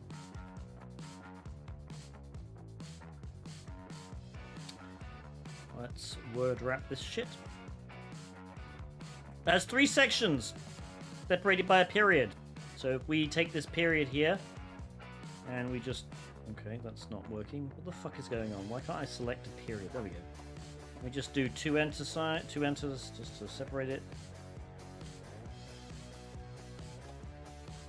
Alright, 3 sections. What are these encoded in?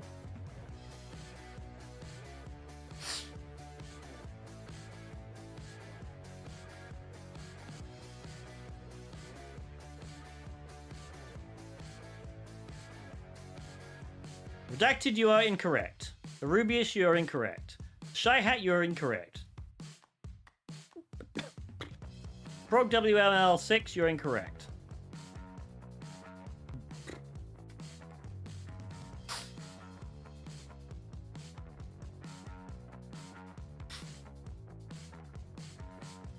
Come on.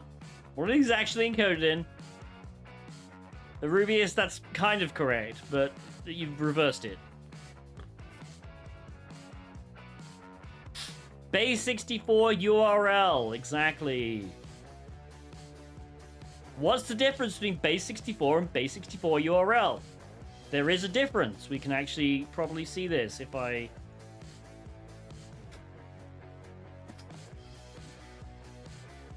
Hopefully this works out. Okay, that doesn't, but if I do another one, it probably will. If I take this one.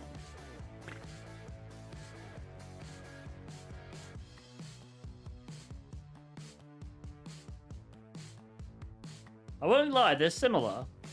There we go. Okay. So I took this and I decoded it and then I encoded it in base64. We did not get this back. What are the differences between base64 and base64 URL? There are 3 differences. You can points if you get them all. Padding is 1. Base64 URL does not have padding. The equal signs at the end are padding. You can have either 0, 1, or 2.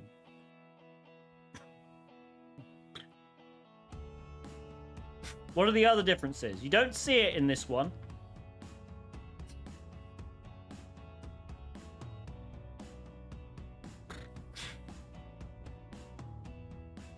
I can't see if that's an LGG? L? Yeah. There's no ampersand. Ampersand isn't in a base64, but you're right, you're half right, LGG.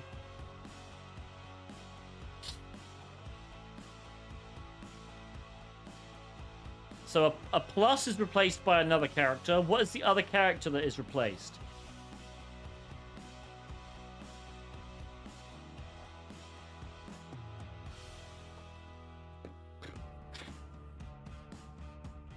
Not a space. /. There you go. LGD gets points. So in base64, actually, you probably just go to Wikipedia.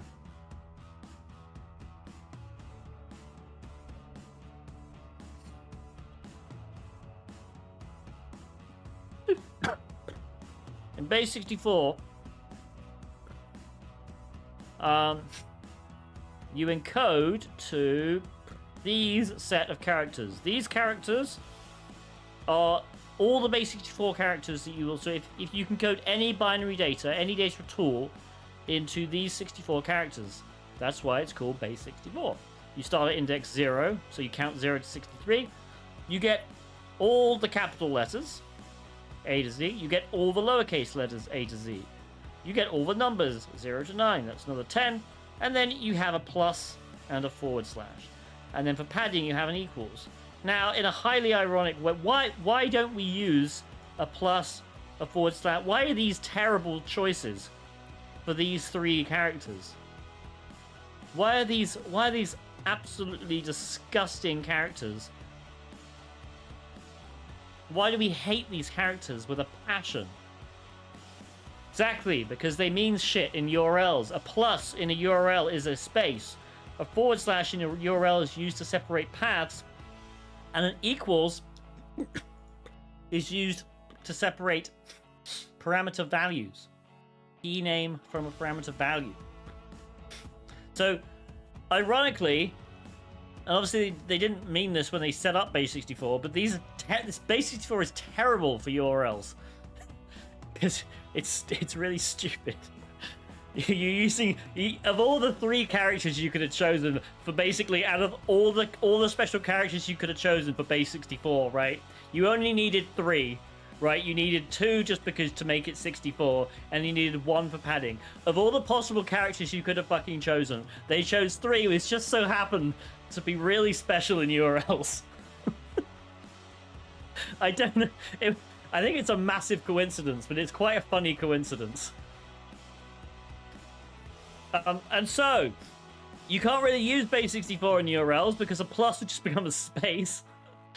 / you can kind of use, but if it's in a URL path, if it's in a path, it's kind of stupid.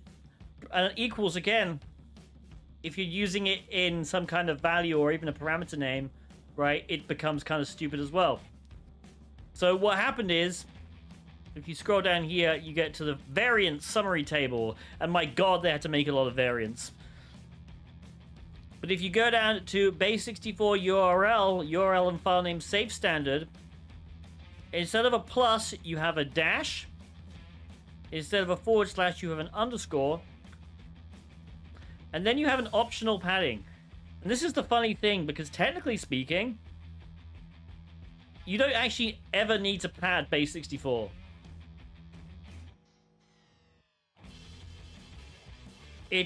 I don't know why they did it, but you don't need to.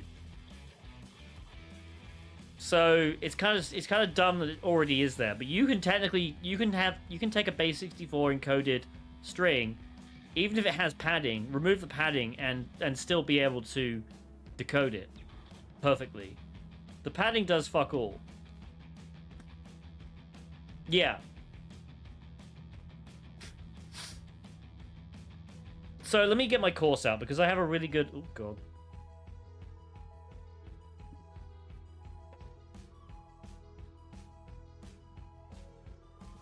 Okay, that's fine. I didn't dox anything.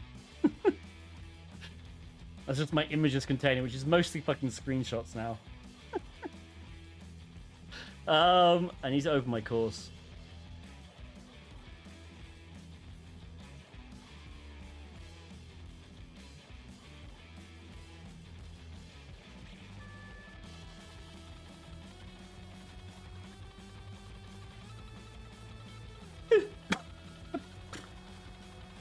Alright, I need to find out where base64 actually is in my course now.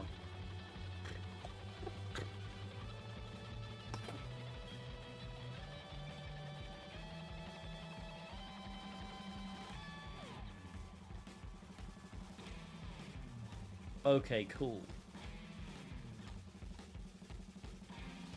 Okay, can I do a slideshow and how will this work?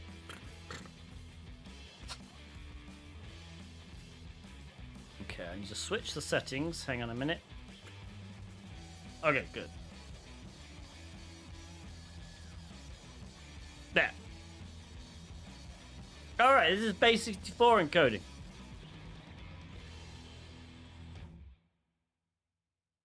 So. Problems having everything in one big part. Yeah, exactly. So base64 encoding. The way it works, we have an input. Let's say we have an input of 1 byte, which is obviously 8 bits. So we convert the bits. We convert the byte into bits. Okay? And obviously, if you have 8 bits, right, that's technically 256 bits of information, right? Sorry, it's not 256 bits. It's 256 potential values, right? But obviously, if you take the first 6, all right, that's 64 different values, okay? And you get that by just doing 2 to the power 6. All right, 2 to the power 6 is 64. And so when you convert an A to base 64, what you do is you take the first 6 bits and you then calculate that, which is 24. So this value here is 24. Assuming, so this is the 1s column, right? This is the 2s, the 4s, the 8s, the 16s, the 32s. Okay? So you got 1 in the 16 column, which means 16 is active. You have 1 in the 8s column, which means 8 is active. And that's it. So 16 plus 8, 24. Okay? And so we get a value of 24, and if you go to the lookup table for base 64, if you have a value of 24, that is a capital Y. Okay? But we have some bits remaining. We have the 0 and 1, and what you do, because you have some bits remaining, you have to make it up, alright? So you add 4 zeros, alright, to make it a 6 again, and then you do the exact same trick. So in this case, we have 0, 1, 0, 0, 0, 0, So the 1 is active in the 16 column, and that's it. So you have a 16, which is a cube. Okay? And then, because we padded it with 4 bytes, you get 2 equal signs. 1 for each pair of bits. So we didn't pad it with 4 bytes. We padded it with 4 bits. Alright, so what you do is you say, okay, how much do we need to pad by? Well, we needed to pad by 4. Divide that by 2, you get 2, and they're the 2 equal signs. Okay? If you have 2 bytes to encode, right? So you have 2 A's. What you do here is, again, you have this, so you can separate it by, these are the 6 bits for an A, these are the 6 bits for another A. So we take the first 6 here, that's 24, so we get a Y again. But now, the last 2 bits of our first A are merged with the first 4 bits of our second A. And so in this case, you have a 1 in the 16s column, a 1 in the 4s column, and a 1 in the 2s column. So you have 16 plus 4 plus 2 is 22, which is a W. Okay? And now you have this left over. And this is only 4 characters, right? This is 4 bits, sorry. So you add 2. And now you get, this is basically 0, 0, 0, 1, 0, 0. This is only a 4, so we get a 4. And a 4 becomes an E. And we only need 2 bits of padding. So we get 1 equal sign. Okay? And finally, imagine trying to decode base 64. Well, it's easy. That's the thing. You can decode base 64 by hand easily. Okay, and this is what I'm saying. Technically, the equal signs are not needed. Okay? Because the decoder could simply decode each character until it runs out of bits to use. So to decode a base 64 encoded string, we just reverse the process. So this is our string, S, G, K, equal sign. So we convert the S to 18. We convert the G to 6. We convert the K to 36. Again, this is just a lookup table. And then what we do is we just write the bits out.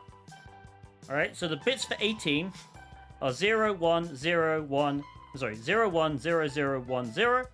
The bits for a 6 are 0, 0, 0, 1, 1, 0. The bits for 36 are 1, 0, 0, 1, 0, 0. Right? But look at it. You take this string of bits, okay, which is how many? 6 times 3? So what's that, 18 bits? So we have 18 bits, and that's it. So, and we know that the bytes are going to be 8, so we just take the first 8, and we convert that to an H, and then we take the next 8, and we convert that to an I, and we just have 2 bits left over. But obviously we can't do anything with that. We didn't need this. That's the dumb thing. You don't need to know this bit. Because all you're doing is you're just taking the letters, you're converting them into bytes, and you're just reading 8 bytes at a time. Sorry, 8 bits. I keep saying bits. You read 8 bits at a time until you can't read 8 bits again. So we read 8 bits here. Okay, great. We have an H. We read the next 8 bits. Okay, we have an I. Can we read 8 bits? No. So we stop. Hi is all we need. And then this is how I explain URL encoding. Anyone not understand that?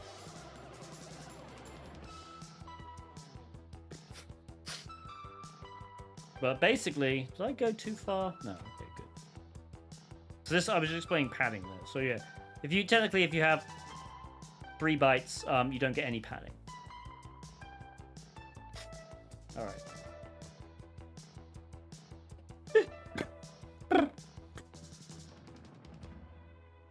So decoding is easy.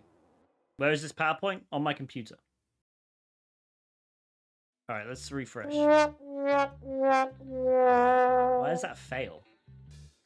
I think the lab closed down because I took too long explaining what base 64 is. I'll finish the course at some point.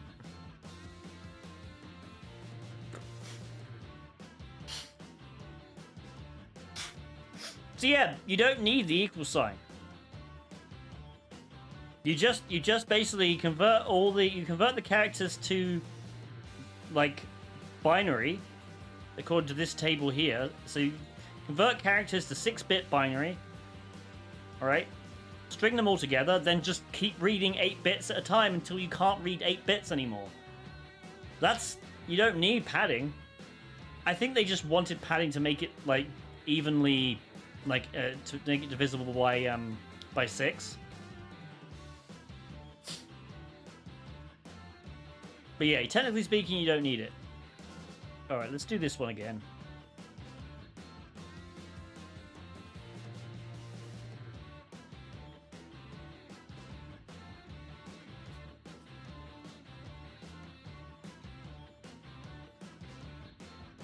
Did I miss the part about the base being 64? I don't know what you mean.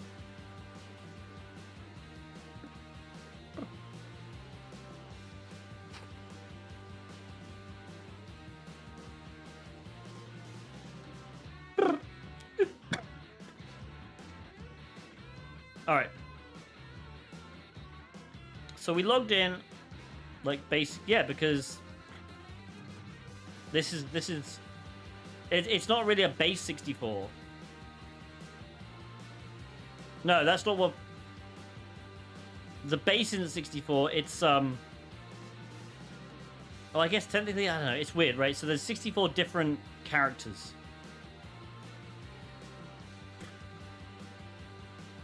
So it's 64 different combinations of binary. So basically it's technically base 64 in that if you're using it as a number system, then there's 64 different characters, but that's not, I mean, it's confusing, right? I guess technically it's base 64, but these are all custom characters. It basically just means it's 64 potentially different characters you can encode to. That's what it means. It's easier if you don't think of it as a base, I think.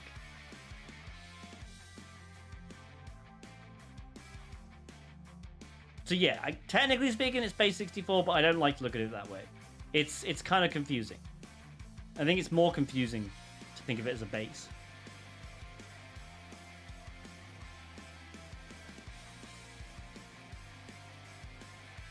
Especially when they have padding. Yeah.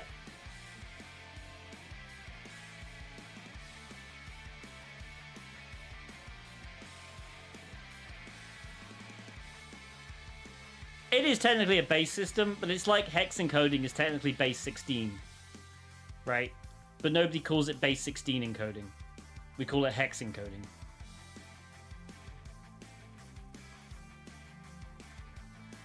I guess technically all encoding systems are base something.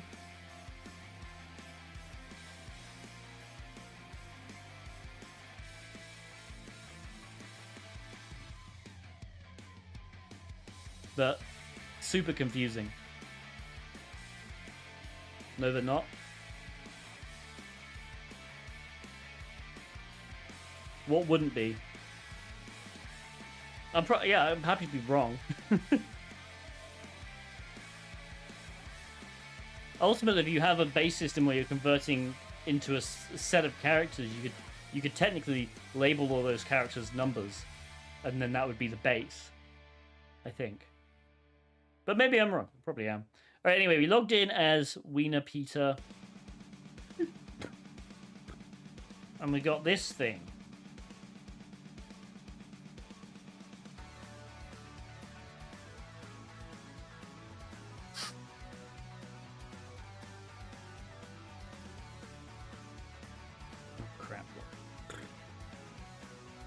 So let me actually take this over to this. We're going to take this to Rapisa. We're going to send this over here.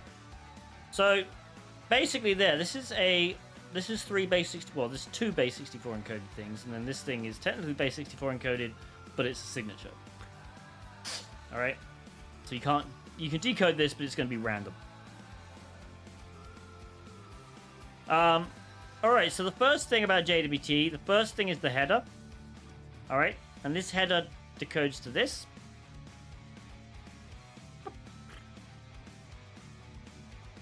Okay, and then this is the payload or the body.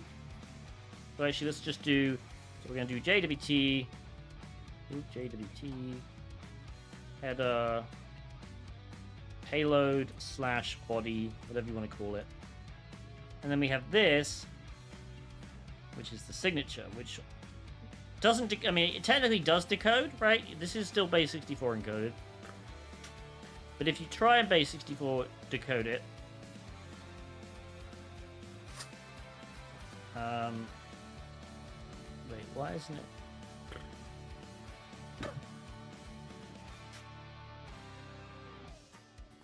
That should base64 decode. Why isn't it?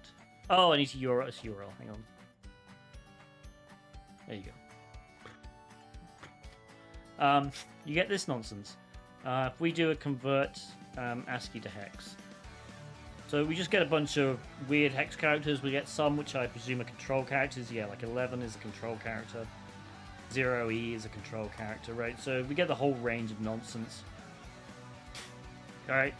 So this is a signature, and we can just treat it like a signature. You don't need to worry about it.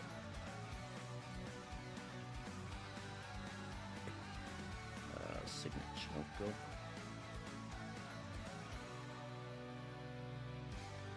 Okay, the signature is basically the header plus the payload signed by something. Okay? What's it signed by? Well, luckily the header tells us. The header tells us that the algorithm used to create the signature is RSA 256. Okay, basically a 256-bit RSA key. What RSA key? We don't know, but we do know it has a key ID. This is what KID means, key ID. The key ID is this. Okay? Presumably it exists somewhere on the server. And what happens when you send this JWT to the server is it decodes the header. It's like, okay, well, let's find the key ID with this. It has a lookup table somewhere.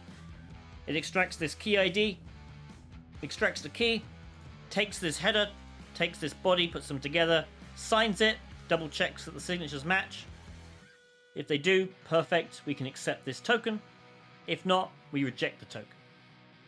Simple, right? And this is why the body can have stuff like the subject, right? This is technically who we are. We are the account wiener. Alright, and this is our session token. But our session token says that we're wiener. Now usually, if you have something like a cookie, right, where user equals admin, or so user equals wiener, right, and then you can just change that to user equals admin, right, then you become the admin user, right? Usually this is bad if you see this used in a session, yeah? So why can we do this? Why is this okay? Because of the signature. So technically speaking, this can all be public. Alright, this can include a reference to whichever user we are, because it's signed, right? The assumption is that nobody can change this without knowing the key. And the key is stored securely on the server. Okay, the server generates it, and it might not even be the same server. So when we authenticate, this might not be, the key might not be on the server, right?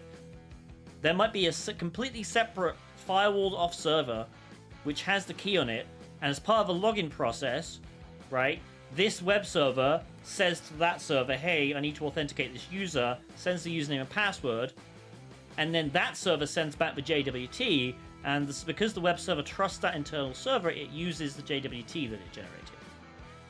Alright, and then in every single authentication process, it just says, hey, can you verify this JWT? It sends that JWT to the server verifies it, says, yes, that's still fine, and then the verification process continues. Okay, so that's how it works in theory. However, sometimes, increasingly rarer, but sometimes, what you can do is you can actually just change the body of this payload, right? Change the body of this JWT, and bypass the verification completely. So let's say we want to be administrator. So we'll apply the change. I think we need to go to admin. Yeah.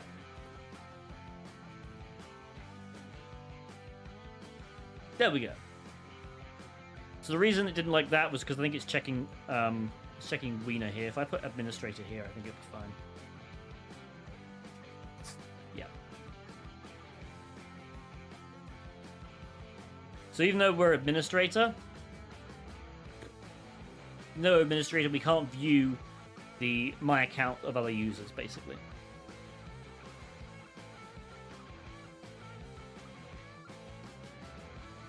And this, if we just go to admin, we can view this. And then we can just delete Carlos, poor Carlos, but we'll delete him anyway. And follow the redirect, and lo and behold, Carlos is deleted. Why did that work? That worked because the server isn't doing the verification step. Okay, what it's doing, presumably, is just trusting this JWT outright. So we went through all that freaking setup, getting a JWT which is technically signed, right? The original was signed, but the server is just assuming the signature is fine, which is dumb, and it's just trusting the payload implicitly. And so because it does that, we can just change the subject to administrator, which is obviously the logged in user, and then it thinks we're the administrator.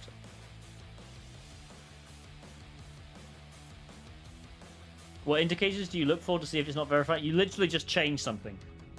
This is the thing. On every single test I do where I come across a JWT, the first thing I do, I look in the payload and I see if there's anything. So obviously issuer and expiration date are pretty standard. Generally speaking, changing these is kind of pointless.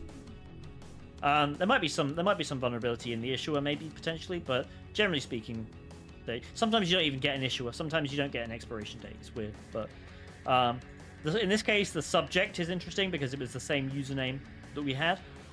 There might be an ID. There might be a user ID. There might be a role. Sometimes there's like role:user, and then you can change that to role:administrator, and then become an administrator. The first thing I do whenever I come across a JWT and test is I just change something in the payload, re-encode it, see if it works. Most times, like 99 out of 100 times, it doesn't. The server rejects it because it's checking the signature. But there's nothing that indicates whether this attack can be successful other than just trying it. Okay.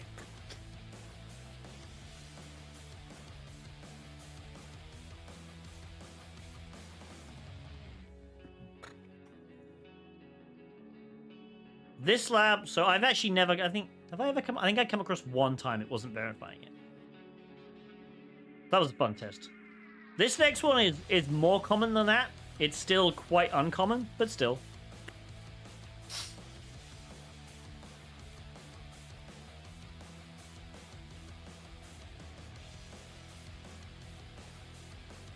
What tools extensions do you use when testing JWTs? Generally speaking, just this one, JWT editor.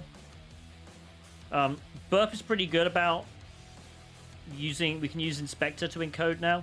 Oh, I don't know why. Yeah, I'm just going to change the settings so it's all the way across there.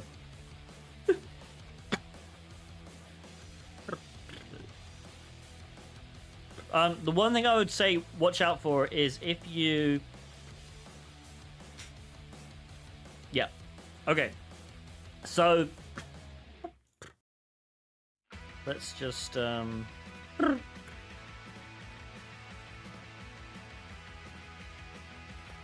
Alright, so you see here it's decoded this. Now, the problem with this is, by default, it thinks this is base 64. And I really wish they'd fix this. And I'm not sure if it is fixable. they'd have to put some clever logic in here, but so they think this is base64 when it's not. It's base64 URL. So if you're doing anything with JWT using the inspector field and it says base64, switch this to base64 URL. Because if you don't, and you, for example, let's say there was administrator A, and then you click apply changes,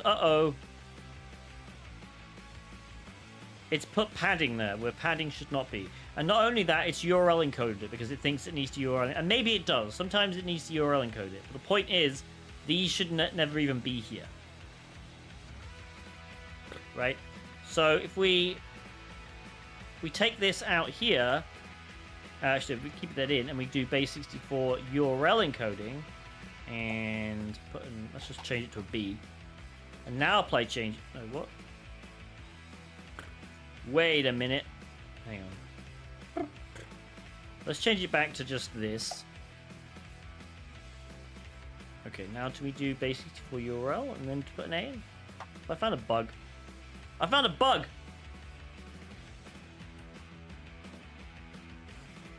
There's a bug in Burp Suite.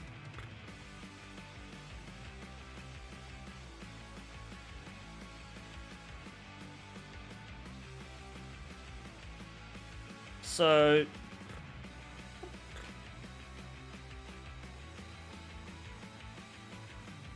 just double check that. Base64 URL. If I just put an A in there. Yeah, this step shouldn't. Base64 URL should never put equal signs on. I may have to report this as a bug to somebody.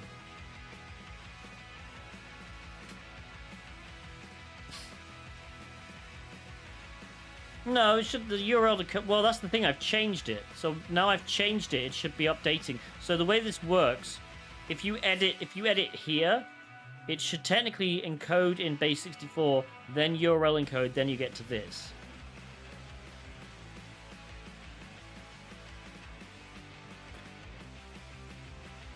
Right? So you see how it goes? It doesn't have an equal sign here. It doesn't have an equal sign here. It doesn't, this is the base64 encoded. If I switch this to base64 URL, there's no equal sign until I type something in here. Now equal signs appear for no reason. So I should probably... Yeah, I'm going to report this. Alright, anyway, let's do this lab. Okay, so we're going to try the same thing again here. So I'm going to go here. We're going to send this to repeater. Control R. Okay. And again, if we just double click on this, we get Wiener here. So let's change it to administrator. Apply changes. No equal sign. Great. Thank you for following. Put administrator up here and send this. Okay, this did not work. Thank you for following. So what can we do here? They're clearly verifying the signature because they're redirecting us to the login.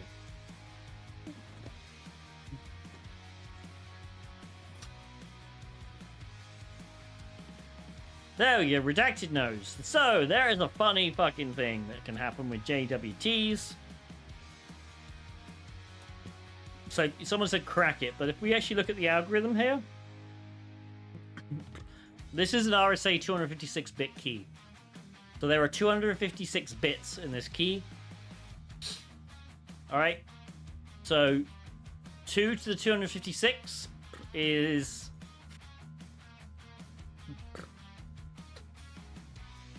a lot. Let's use Wolfram Alpha because Wolfram Alpha will tell us how many actual... Alright, there are 115 quadrillion. There's... Okay.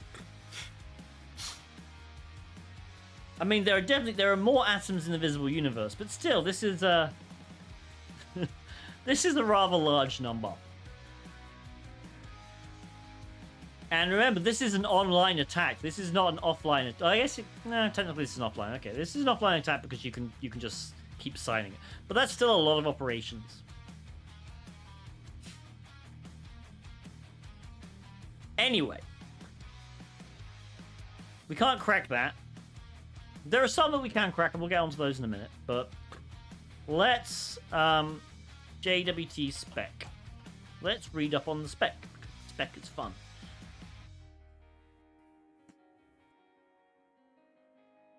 Okay, let's read up on algorithms.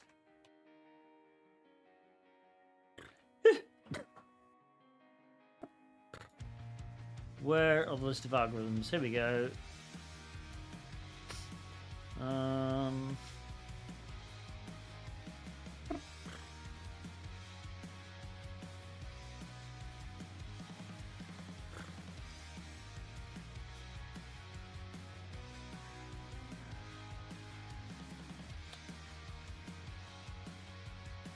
a minute. Where's the actual JWT spec for it? I don't know. Wikipedia article might have a better one.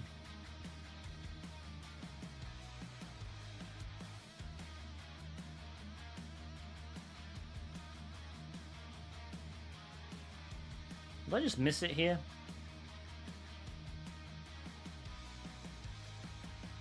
I'm just going to search for the word none for no particular user. Here we go, right. This is where it is. You know how specs are just sometimes really stupid? They just have a stupid thing for no fucking reason. Like, this is really stupid. Why? They didn't need to do this.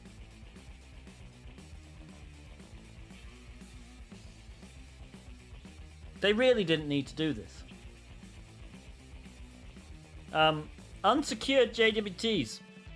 To support use cases in which the JWT content is secured by a means other than a signature and/or encryption contained within the JWT. JWTs may also be created without a signature encryption. But why? What use cases are there for this? Really? An unsecured JWT is a JWS with using the algorithm header parameter value none, and with the empty string for its signature value.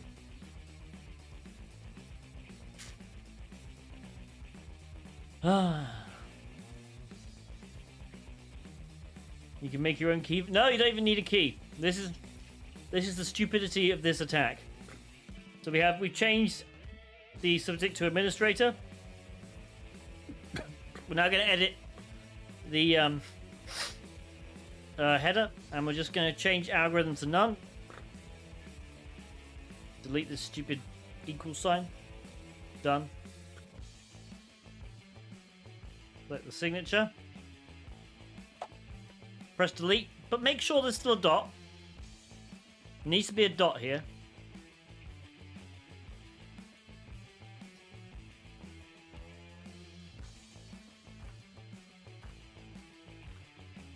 Lovely.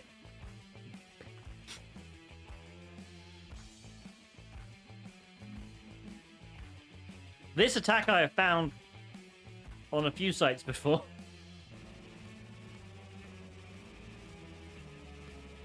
It's definitely rare. It's rarer than usual, but yeah. General knowledge, leave the dot. Yes, so that's the thing. There still needs to be a signature field. It's just an empty string. But the point is there has to be a signature field, so there has to be something separating it from the body. There's always a dot. Never take off the dot.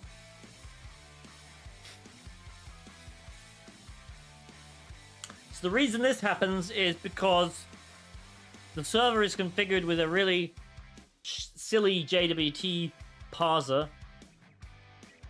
And obviously, because one of the problems, well, one of the issues with JWT is you are relying on the header to tell the server how it was encoded, or how it was signed, sorry. So,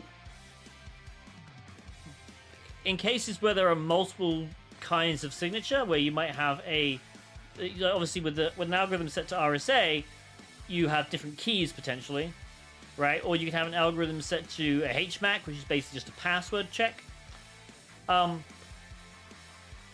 In this case, if you just tell the JWT parser that there is no algorithm,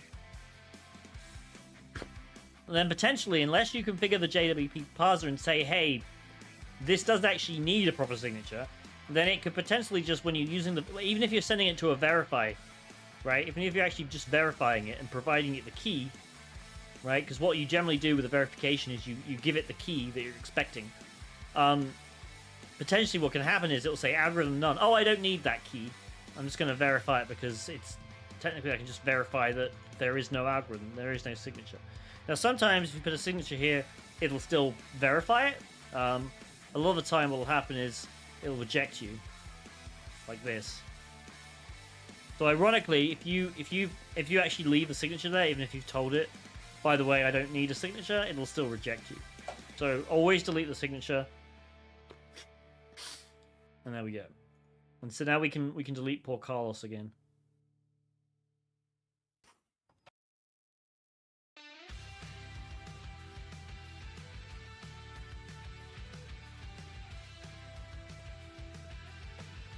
Could you check my earlier question, Surfer Kitty? Oh, where is it?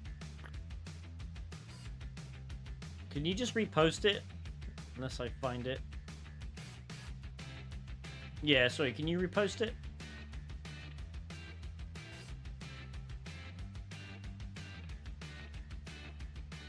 It's not this server that's signing an AWS KMS. You have to create the headphone body before and just send it as jvt.sign. I'm not sure what you mean. The web equivalent of these are not the droids you're looking for. Yeah, pretty much.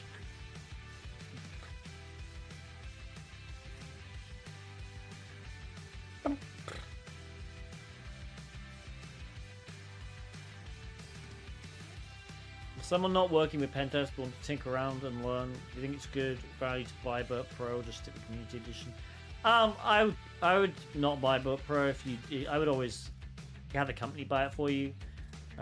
So yeah, if you're not in that situation, honestly, it's probably not worth it. You can use Community for most stuff. You can use OAuth Zap, well not OAuth Zap anymore, just Zap. You can use Kaido for a little bit. There are a lot of free things you can do. Obviously, Burp Pro is really useful if you're actually doing pen testing, just because the amount of tools it has in it, especially Intruder. But Community Edition will get you through 95% of the Web Academy labs. They just won't. For brute force stuff, you'll have to code it or use something like FFUF or something like that. But yeah, I definitely recommend, at least using Burp a little bit, even if it's Burp Community. There are several extensions. If you go to the BAP store on Burp Community, as long as you aren't having a pro extension like this, you can install the extension generally. So there's quite a few extensions. Everything that isn't marked pro, you can generally install. Right?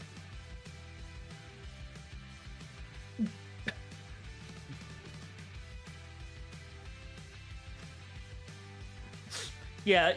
Realistically, the only use case you would have for Burp Pro is if you're like a bug bounty hunter or a pen tester, and you actually need functionality. If you're just messing around with this stuff, you don't. Alright, any questions about that one? Can we move on?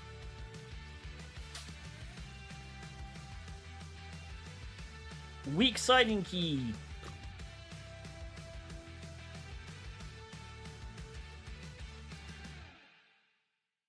Yeah, Burp Community limits the rates. However, having said that, Turbo Intruder is a Community Edition extension. It has a little bit of a learning curve, right? So you can install this. It's not a pro extension. This is ironically faster than regular Intruder.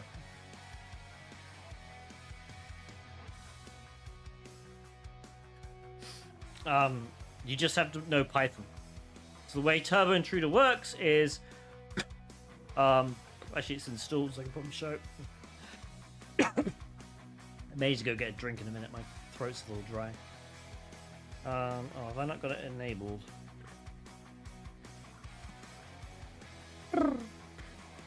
Turbo Intruder.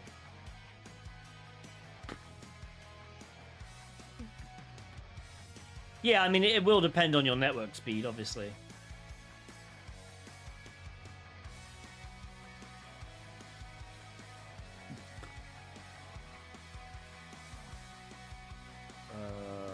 Turbo Intruder. We'll open this lovely window. And honestly, it's pretty simple to use. There are a bunch of these examples which you can use, which are kind of cool. It's all Python. You basically you do all your stuff in the queue requests function. You can change concurrent connections, request per connection, all this crap. And then realistically, all you need to do if you're fuzzing something, then whatever you're fuzzing, you need to put a %s somewhere here. Okay. So let's just say you were fuzzing. Let's say there's a parameter here, ID equals. You just put a %s. All right. And then you would do. I think we just switch to basic. Yeah. So.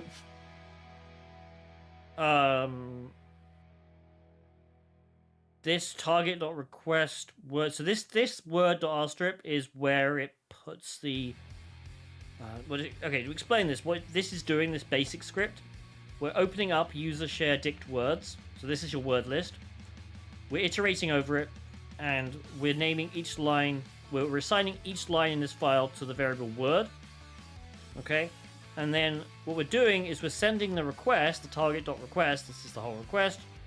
We're queuing it up, and we're passing that word, which has been stripped all the characters to the right, which is all the new lines. Okay, and basically it's complicated to think about it, but this word.rstrip, so this stripped word, is going to be placed here in your request. Okay. Now, if you do multiple parameters, so now we have first word and second word, and you see how now it's the same engine.q, it's the same target.request, but now we have an array or a list in Python, right? So you have the first word and the second word. First word comes out of this dict, second word comes out of this. So now what you do is you just do, okay, so say it was ID and name equals %s. That's it. So it's got a more confusing setup. You just have to remember, if you are doing anything with this, you need to put a %s where you want the parameters to go, and that the number of parameters that you mark with a %s here has to be the number of parameters you pass to engine.q.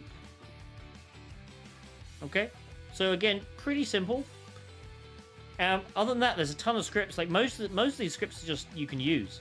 Like multiple parameters is useful for logins, right? You can brute force a login using this, because obviously and you can change first word here to username if you want, as long as you replace first word here with username.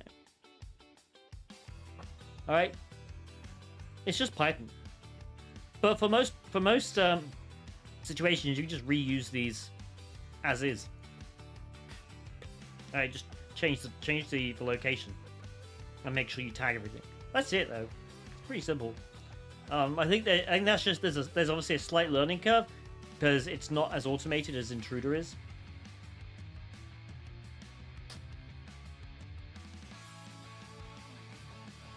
Brute force G-Shop Docker reach 200 requests a second. So again, like you can change this, right? So concurrent connections, you could probably boost this quite a lot.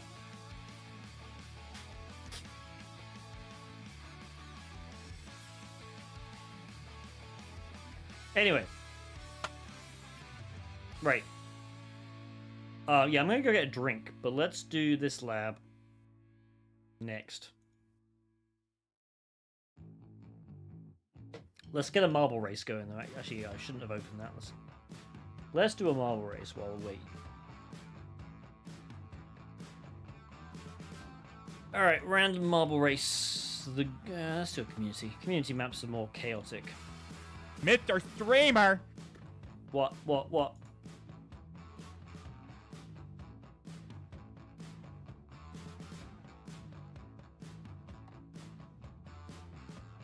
Alright, exclamation point play. Should we do a gamba? Let's do a gamba.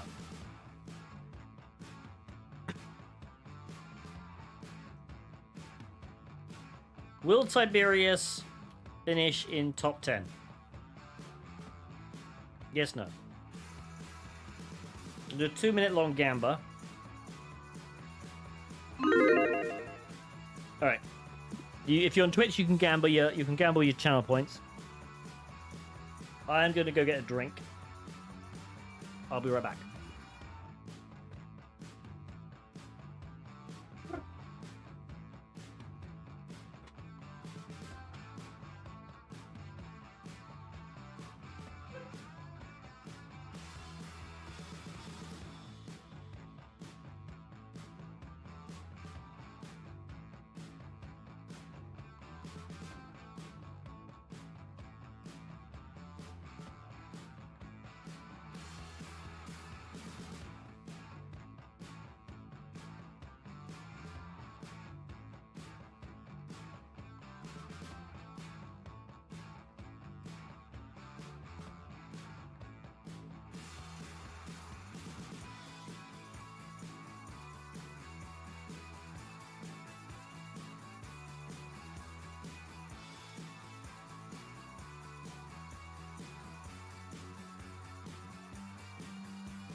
Alright.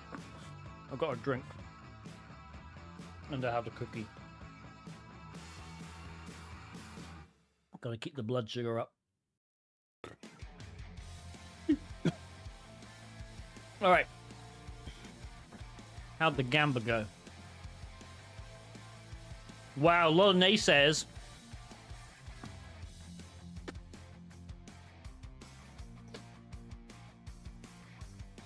Exclamation point play in chat.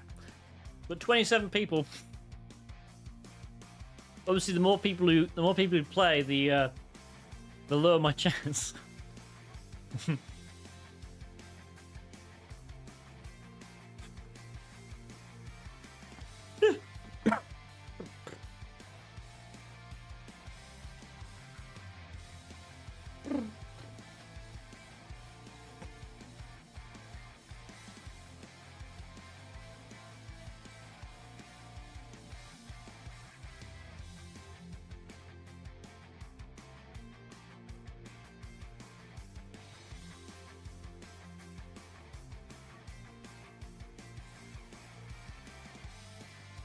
The cookie will get you to top 10. Do you think Burp Speed Partition is a good cert to take for web? I think it's... I haven't taken it, but from what I've heard, it's extremely difficult. So I think in that case, it's a very good cert.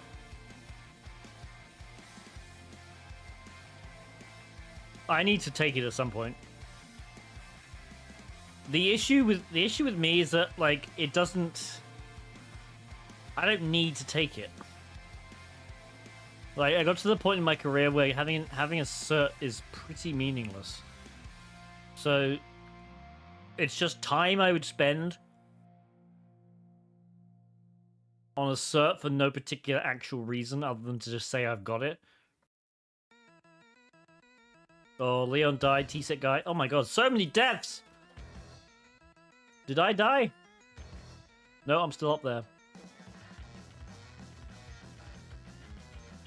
I have fairly few actual certs, to be quite honest with you. But then I come from a time in the industry where you didn't have to have certs, and then I kind of made it through. Like I said, like I've been a pen tester for 7 years when I got the OSCP. Trusty Ape is ahead.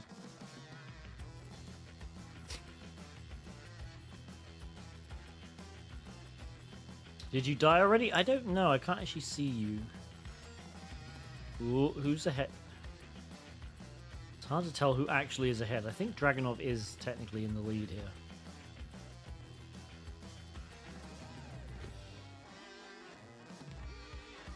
But yeah, I only got OSCP because the company at the time were like, hey, you have a training budget. What do you want to do? And I'm like, well, I haven't got OSCP yet.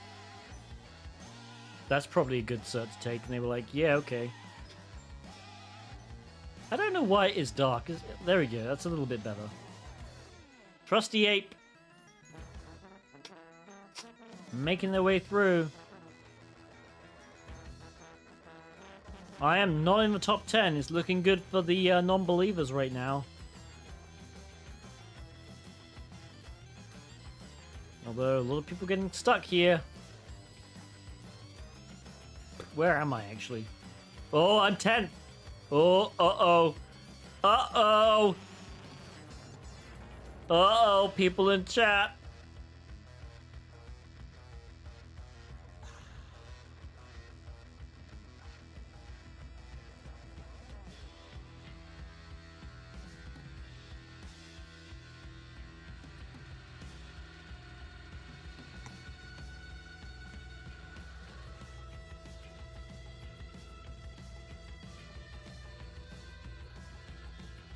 Will the believers have something to celebrate? I can still die at the end. I can probably hit one of these, like, springy things. Alright, we have a winner. Trusted Ape wins it. Here I go. I am now 9th. 8th. 9th again. Oh, chat. Oh, no. Oh, the believers. The believers are my favorite people. You guys know when it comes to marbles, you always trust in Tiberia. Oh, I see. Evoscape, a non-believer. Rubius, a non-believer. Oogly Boogly's is a believer. It was rigged. I don't give a shit about your opinion. Get Stoic fucked. Mind, the non-believer.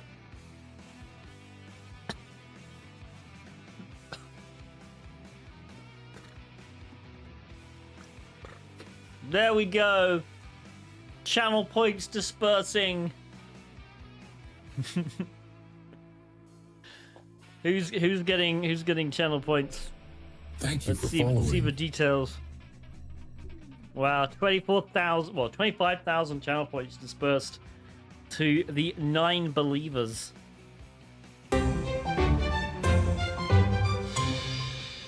Zero Bet 1.1 X and before 1.3K. D4 Nicely M just done. redeemed wheel spin. All right, we've got some wheel spins in chat. Well done, Trusty Ape. Unfortunately, didn't beat the record. That was a good race, though. All right, wheel spin time. Let's go back to the screen, and we'll do a wheel spin.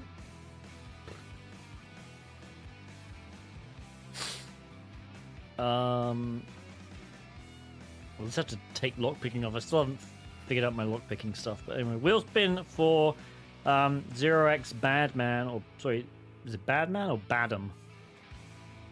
Badam? I don't know. We'll spin. Oh, okay, we'll spin again. And I'll mute it, turn it down a little bit. Rubik's Cube solve. Alright, no problem. Do the Rubik's Cube solve.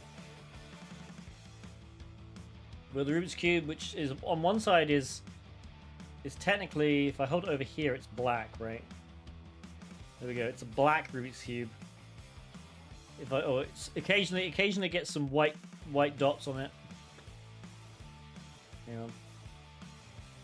Not gonna do it now. System warning message. There we go. All right, we're gonna do this. I'm just gonna look away.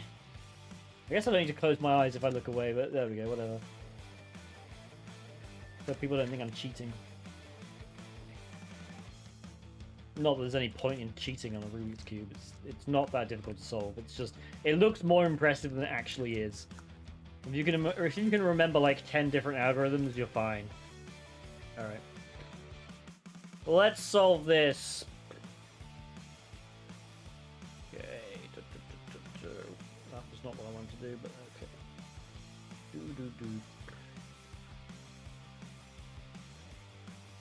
All right.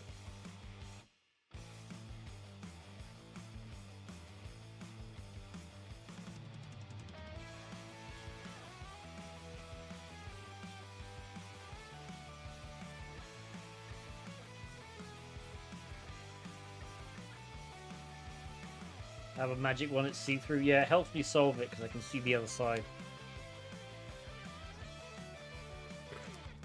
Alright. We're 2/3 of the way there. Solve the base. Now to solve the top. Crap, there we go. Got a little disoriented.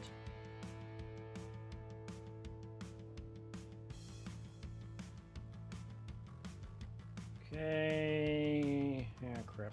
Let's do this.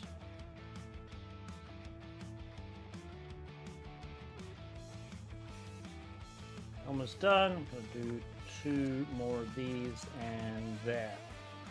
It is solved, technically. Woo.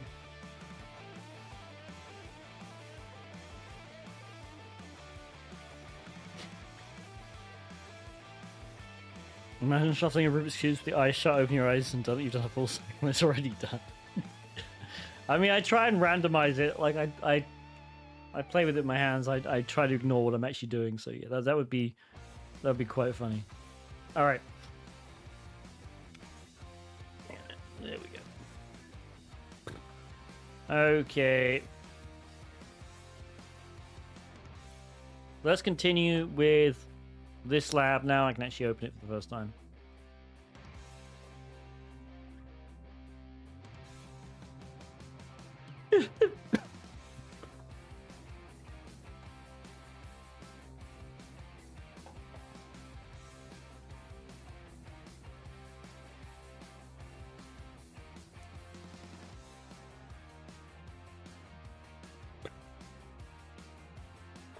All right. So we logged in. Let's see what our token has for us today. We'll send this to a repeater anyway. Okay. Immediately, there's something different about this token. What is different about this token?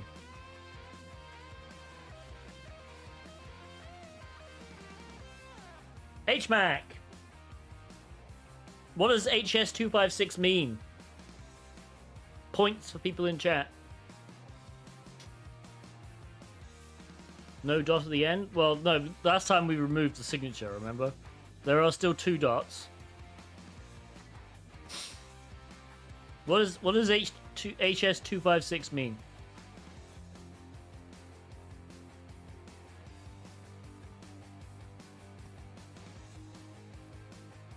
Symmetric algorithm? Technically yes, but what is the S doesn't mean that.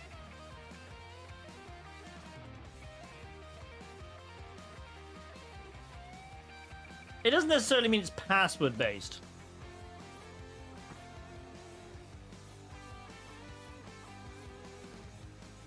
Stream mod is closest. There we go. Discard. HMAC SHA-256.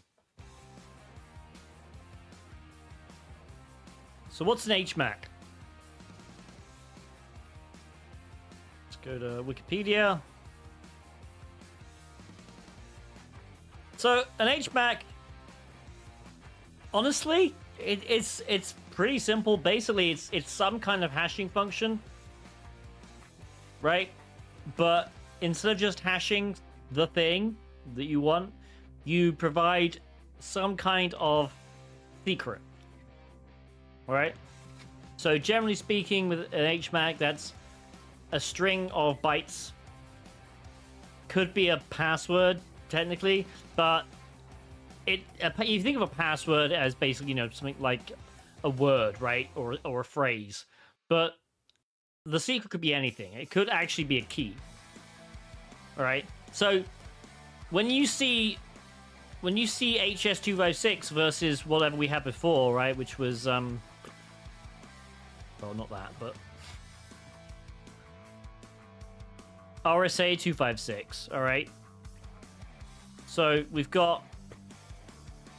Nope, that didn't work. What am I clicking on? Oh, I didn't copy it properly. All right, so we have RSA versus HS 256. Let's put them on the same line. New Okay. subscription received. So what this is Dispensing RSA gratitude. Gratitude 356 dispensed. bit versus HMAC SHA 256. Which is more secure? Which of these is more secure?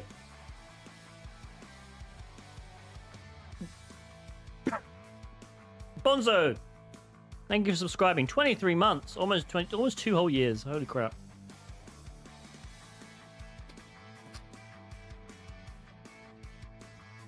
Which of these is more secure, chat?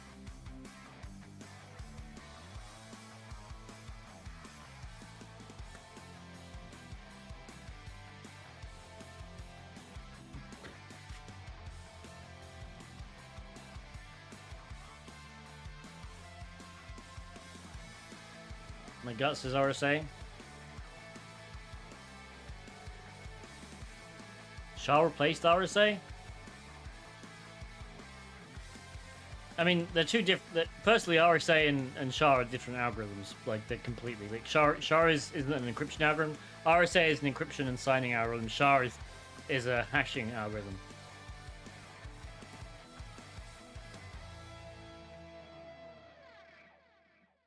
I think RS.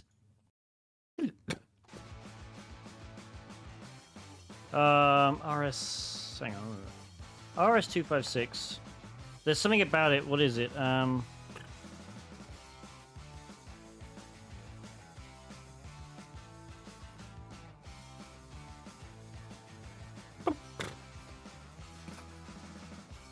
It's not 256 in terms of that. I think it's the.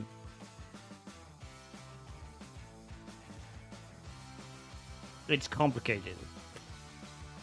It's SHA-256. So it's kind of a trick question.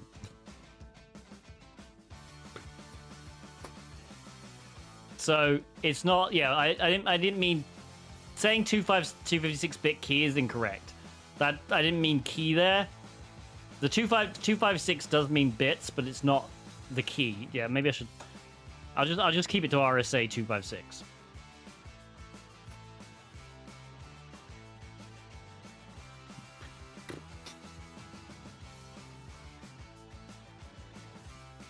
So it's a trick question. They're both basically identically secure because they both produce. They both use SHA-256, right? The only difference is this uses an RSA key, and this uses some other secret. So, technically speaking, like there's no actual like difference in terms of security because ultimately the whole security is in this value here. But the inputs are different. So in this case, the input you have is a private key to do the signing. In this case, you have a secret value. Now that secret value could just be could be the weakness. All right. So in here, an RSA key is obviously usually quite long, right? Like standard is 2048 bits, whereas an HMAC can be quite short, right? But it can also be quite long. So it's kind of a trick question because technically speaking, it depends on the key size. How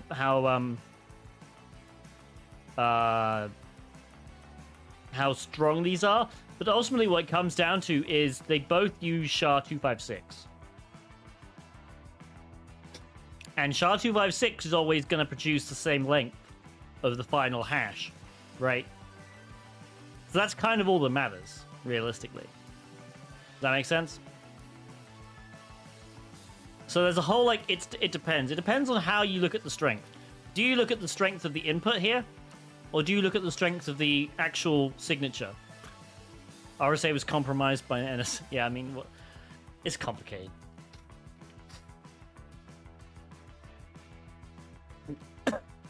You test HMAP because it could be easy. Exactly. But it all depends. Because there are only... With SHA-256, you have 256 bits at the end, it could be.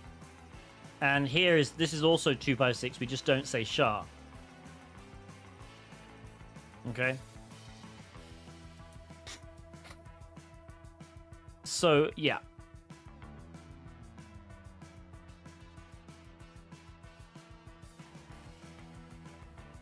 All right. Okay, so what we want to do here is take this entire key, and I don't actually know if we can. Do we have a web academy? Do we have Port Swigger? No. Okay, I'm just gonna put it in there. JWT. Will name that hash.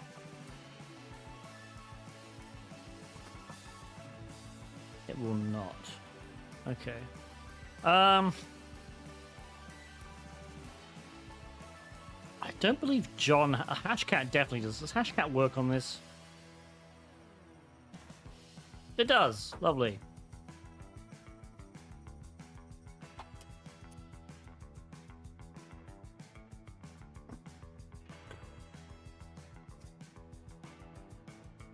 Okay, cool.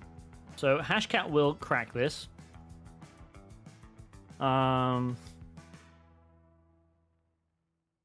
We need to save this link.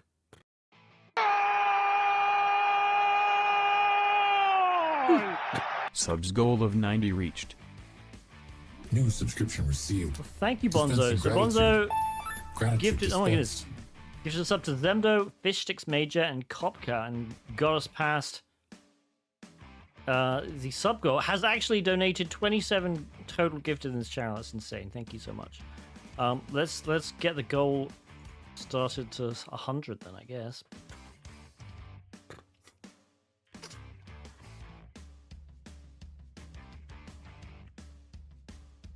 And then we'll do a giveaway.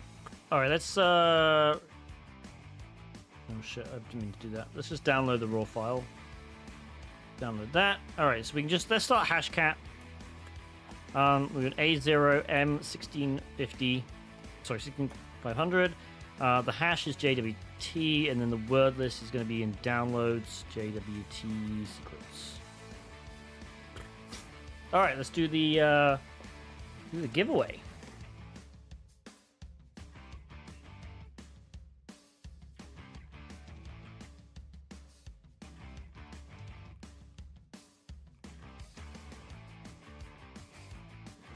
Should we do another Gamba? Do the same Gamba. Let's do the same Gamba. Yeah, a minute though. A minute on this one. Will I finish in the top 10 again?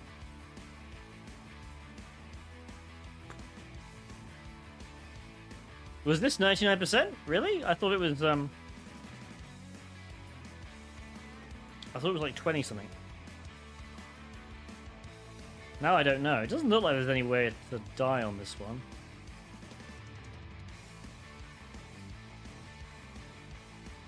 It's just entirely see-through, which is going to be very interesting. Exclamation point play. If you want to play, you can still Gamba. If you have any channel points remaining. If you want to risk the channel points. The world record is a minute 38, so it's not that short. I should probably join. Right, I should definitely join, so otherwise people are just gonna... technically people are gonna fail the Gamba either way. Alright. 10 seconds! 10 seconds? What did I say? 60 seconds. Exclamation point play in Twitch chat. Unfortunately, this is a Twitch only thing. This is why everybody should watch on Twitch, even if you're watching on YouTube. I appreciate everyone watching on any platform that they choose to. That's why I do the streams, but if you want to interact with the stream in the best possible way, create a Twitch account and get your ass on Twitch. We have 25 players so far. Exclamation point play, 26 seconds left.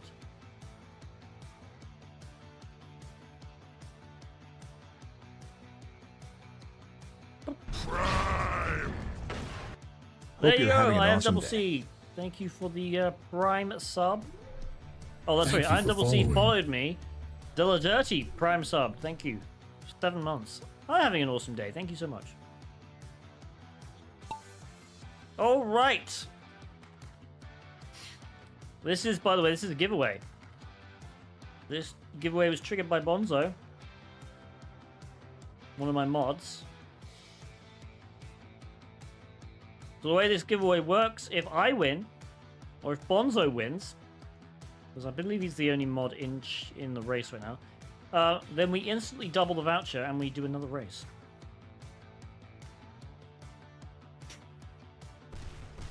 Okay, it's a bloodbath. I don't know what's happening. I don't know how you guys got through down here, but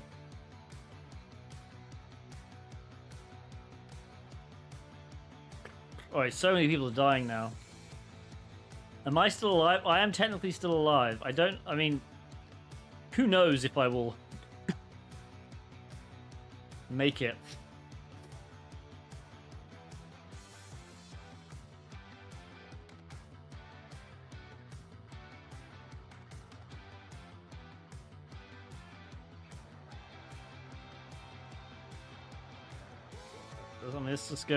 Let's go see what the fuck is happening up here.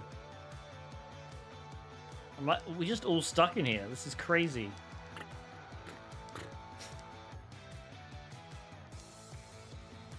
Oh, no, I didn't get out. This is like a random number generator right in here, I think. The random number generator implemented in marbles. Now the question is, like, is this... Okay, yeah, there we go. Simple. Rubius wins. I'm pretty sure I'm not going to win this time. Oh, actually. Discard did not die.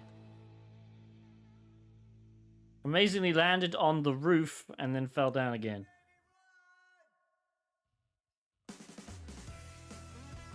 Oh, the believers lost this time. I did actually make it... Okay, I was going to say I made it through and then exploded. I just went back to see me. I literally exploded. All right.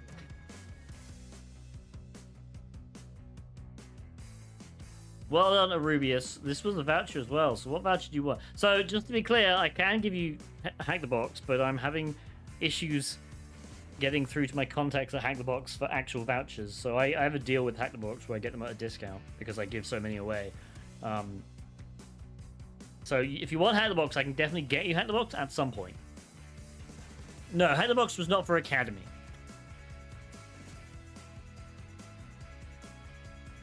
Hack the Box is just a regular subscription. The Academy is difficult to get. I did it one time because White Cyberduck won 8 months worth of vouchers because it was a crazy contest where I think there was like, we had to keep doubling it. So I think we doubled it because it was I won, and then I think one of my mods won, and then White Cyberduck won, and he got the world record at the same time. So he ended up with 8 months worth of vouchers, and he was like, "Can we do Academy?" And it was like, you can't buy gift subs for Academy. But I got in contact with IPSEC, and IPSEC just gave a bunch of like, I don't know, the cubes in the Academy. I think he got like a ton of them. So. But that was kind of a one-time thing. It's so difficult to set up. Hack the Box. All right, yeah, you get a 1 month Hack the Box at some point. I will write you down. I have my lovely list here. Rubius. Can't fucking type 37. Not 27, 37. All right.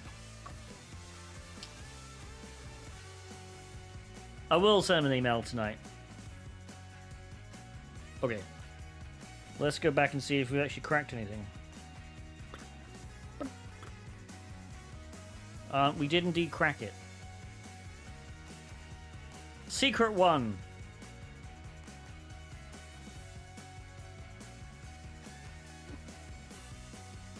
So that's cool.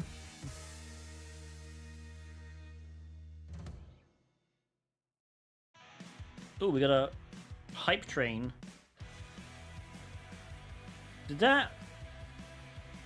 Why did that not trigger my alert?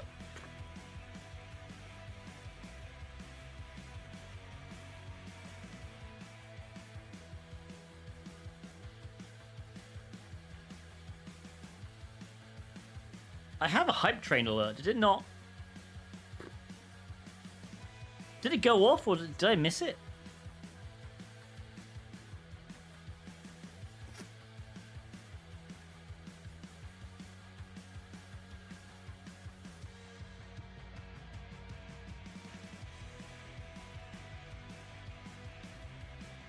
Yeah, there should be a hype train alert.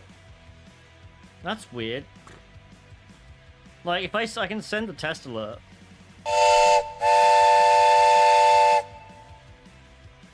Hype train started. There we go. It's enabled, technically. You heard that? What? Oh, people are just like... On the marbles scene? Well, no, but it happened after the marbles, I think. Oh, wait. No, hang on. Reached at least level 1. Yeah, you heard it now. That's because I triggered it. Manually. Weird. I don't know why it didn't. I'll have to look back. Alright, anyway, we got a secret out of this. Did I turn it on? Yes, Angel. I did. Alright, so just refresh, make sure we're still logged. We're not. Great. Hopefully it's going to be the same fucking...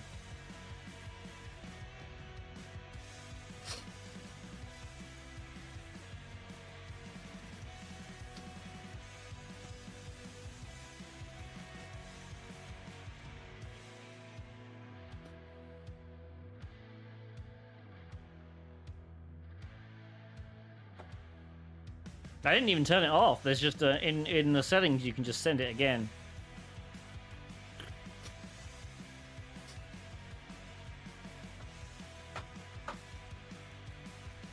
All right. So hopefully it's going to use the same password.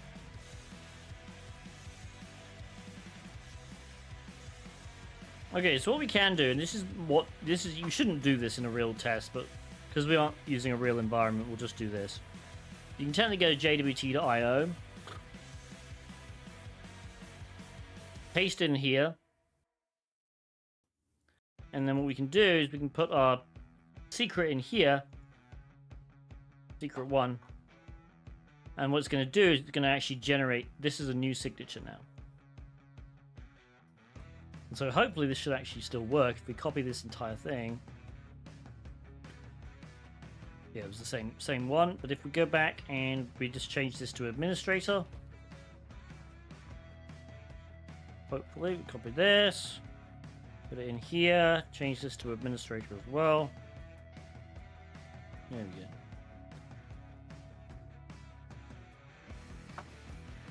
Lovely.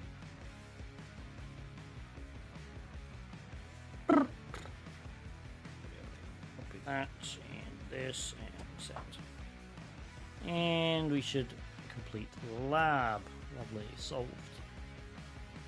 Alright, so that's a really good one. So again, realistically, you only do that if you see HMAC, HS256, because the real weakness with the HMAC is the fact that there's a key that could potentially be a password, but it might not be a password, it might be an entirely random value, and it might be bigger than an RSA key. Technically speaking, it could be. It probably isn't.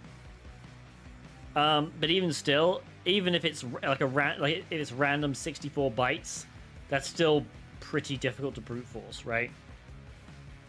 So yeah. Any questions about that?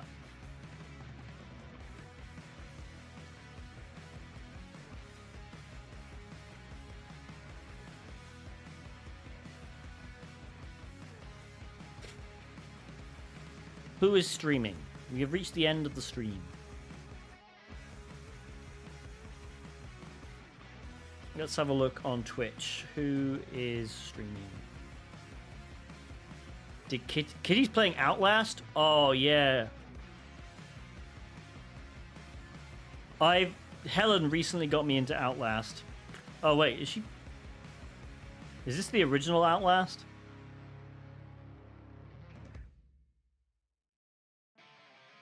Okay, I don't think she's playing Outlast Trials.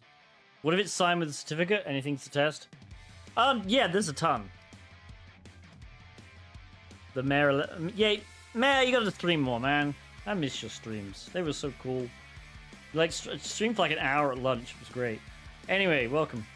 We're about to go, but... We'll rate Kitty, even though she's not playing Outlast Trials. We should... Helen of Tor recently got me into Outlast Trials. So I've been playing that. It's fucking scary as shit, but there you go. Well, okay. It's like freaky. Like, it's a lot of like potential jump scares. Yeah, I mean, I would work through these labs. There's a ton of stuff to do with JWT, like header injections, algorithm confusion is quite cool. But yeah.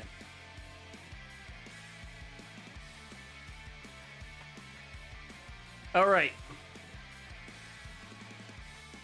Let's raid Kitty.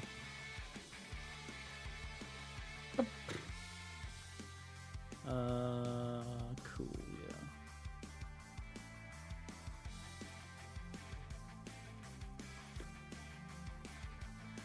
We're gonna raid the Kitty Burrito. Again, she's not a cybersecurity streamer, but she is a friend of the stream. And she's playing Outlast, which will be fun to watch. Yes, Maya, yeah, I heard your keynote. That was awesome, man. Well done. I will have to watch the video when it comes out. She is definitely a friend of Twitch hackers. That's why I love this community. We adopt random people from. So she's completely unrelated to anything to do with hacking. We just like raiding her.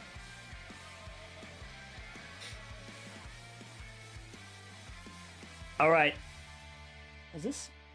It's actually yellow, but the green screen has decided to make it white, even though it's yellow. All right, let's go to stream ending. Those are my socials. Please follow me on Twitter or X, whatever we call it now. Subscribe to my Discord server. You'll get alerts when I go live, as well as when I post new videos. Obviously, follow me on YouTube. Subscribe to my YouTube, I mean, because, I mean, come on, it's YouTube. That's where you'll see all the streams. All the streams are automatically saved there under the live tab. It's the best place to see them. And follow me on Twitch if you're not already following me on Twitch. Very easy to do. But we'll see you on Wednesday. I might have good news regarding the job. I don't know. We'll have to see tomorrow, I think. Hopefully. But otherwise, yeah. Everybody have a great rest of the week until I see you on Wednesday. And say hi to Kitty for me. Did the raid just expire? Oh, shit.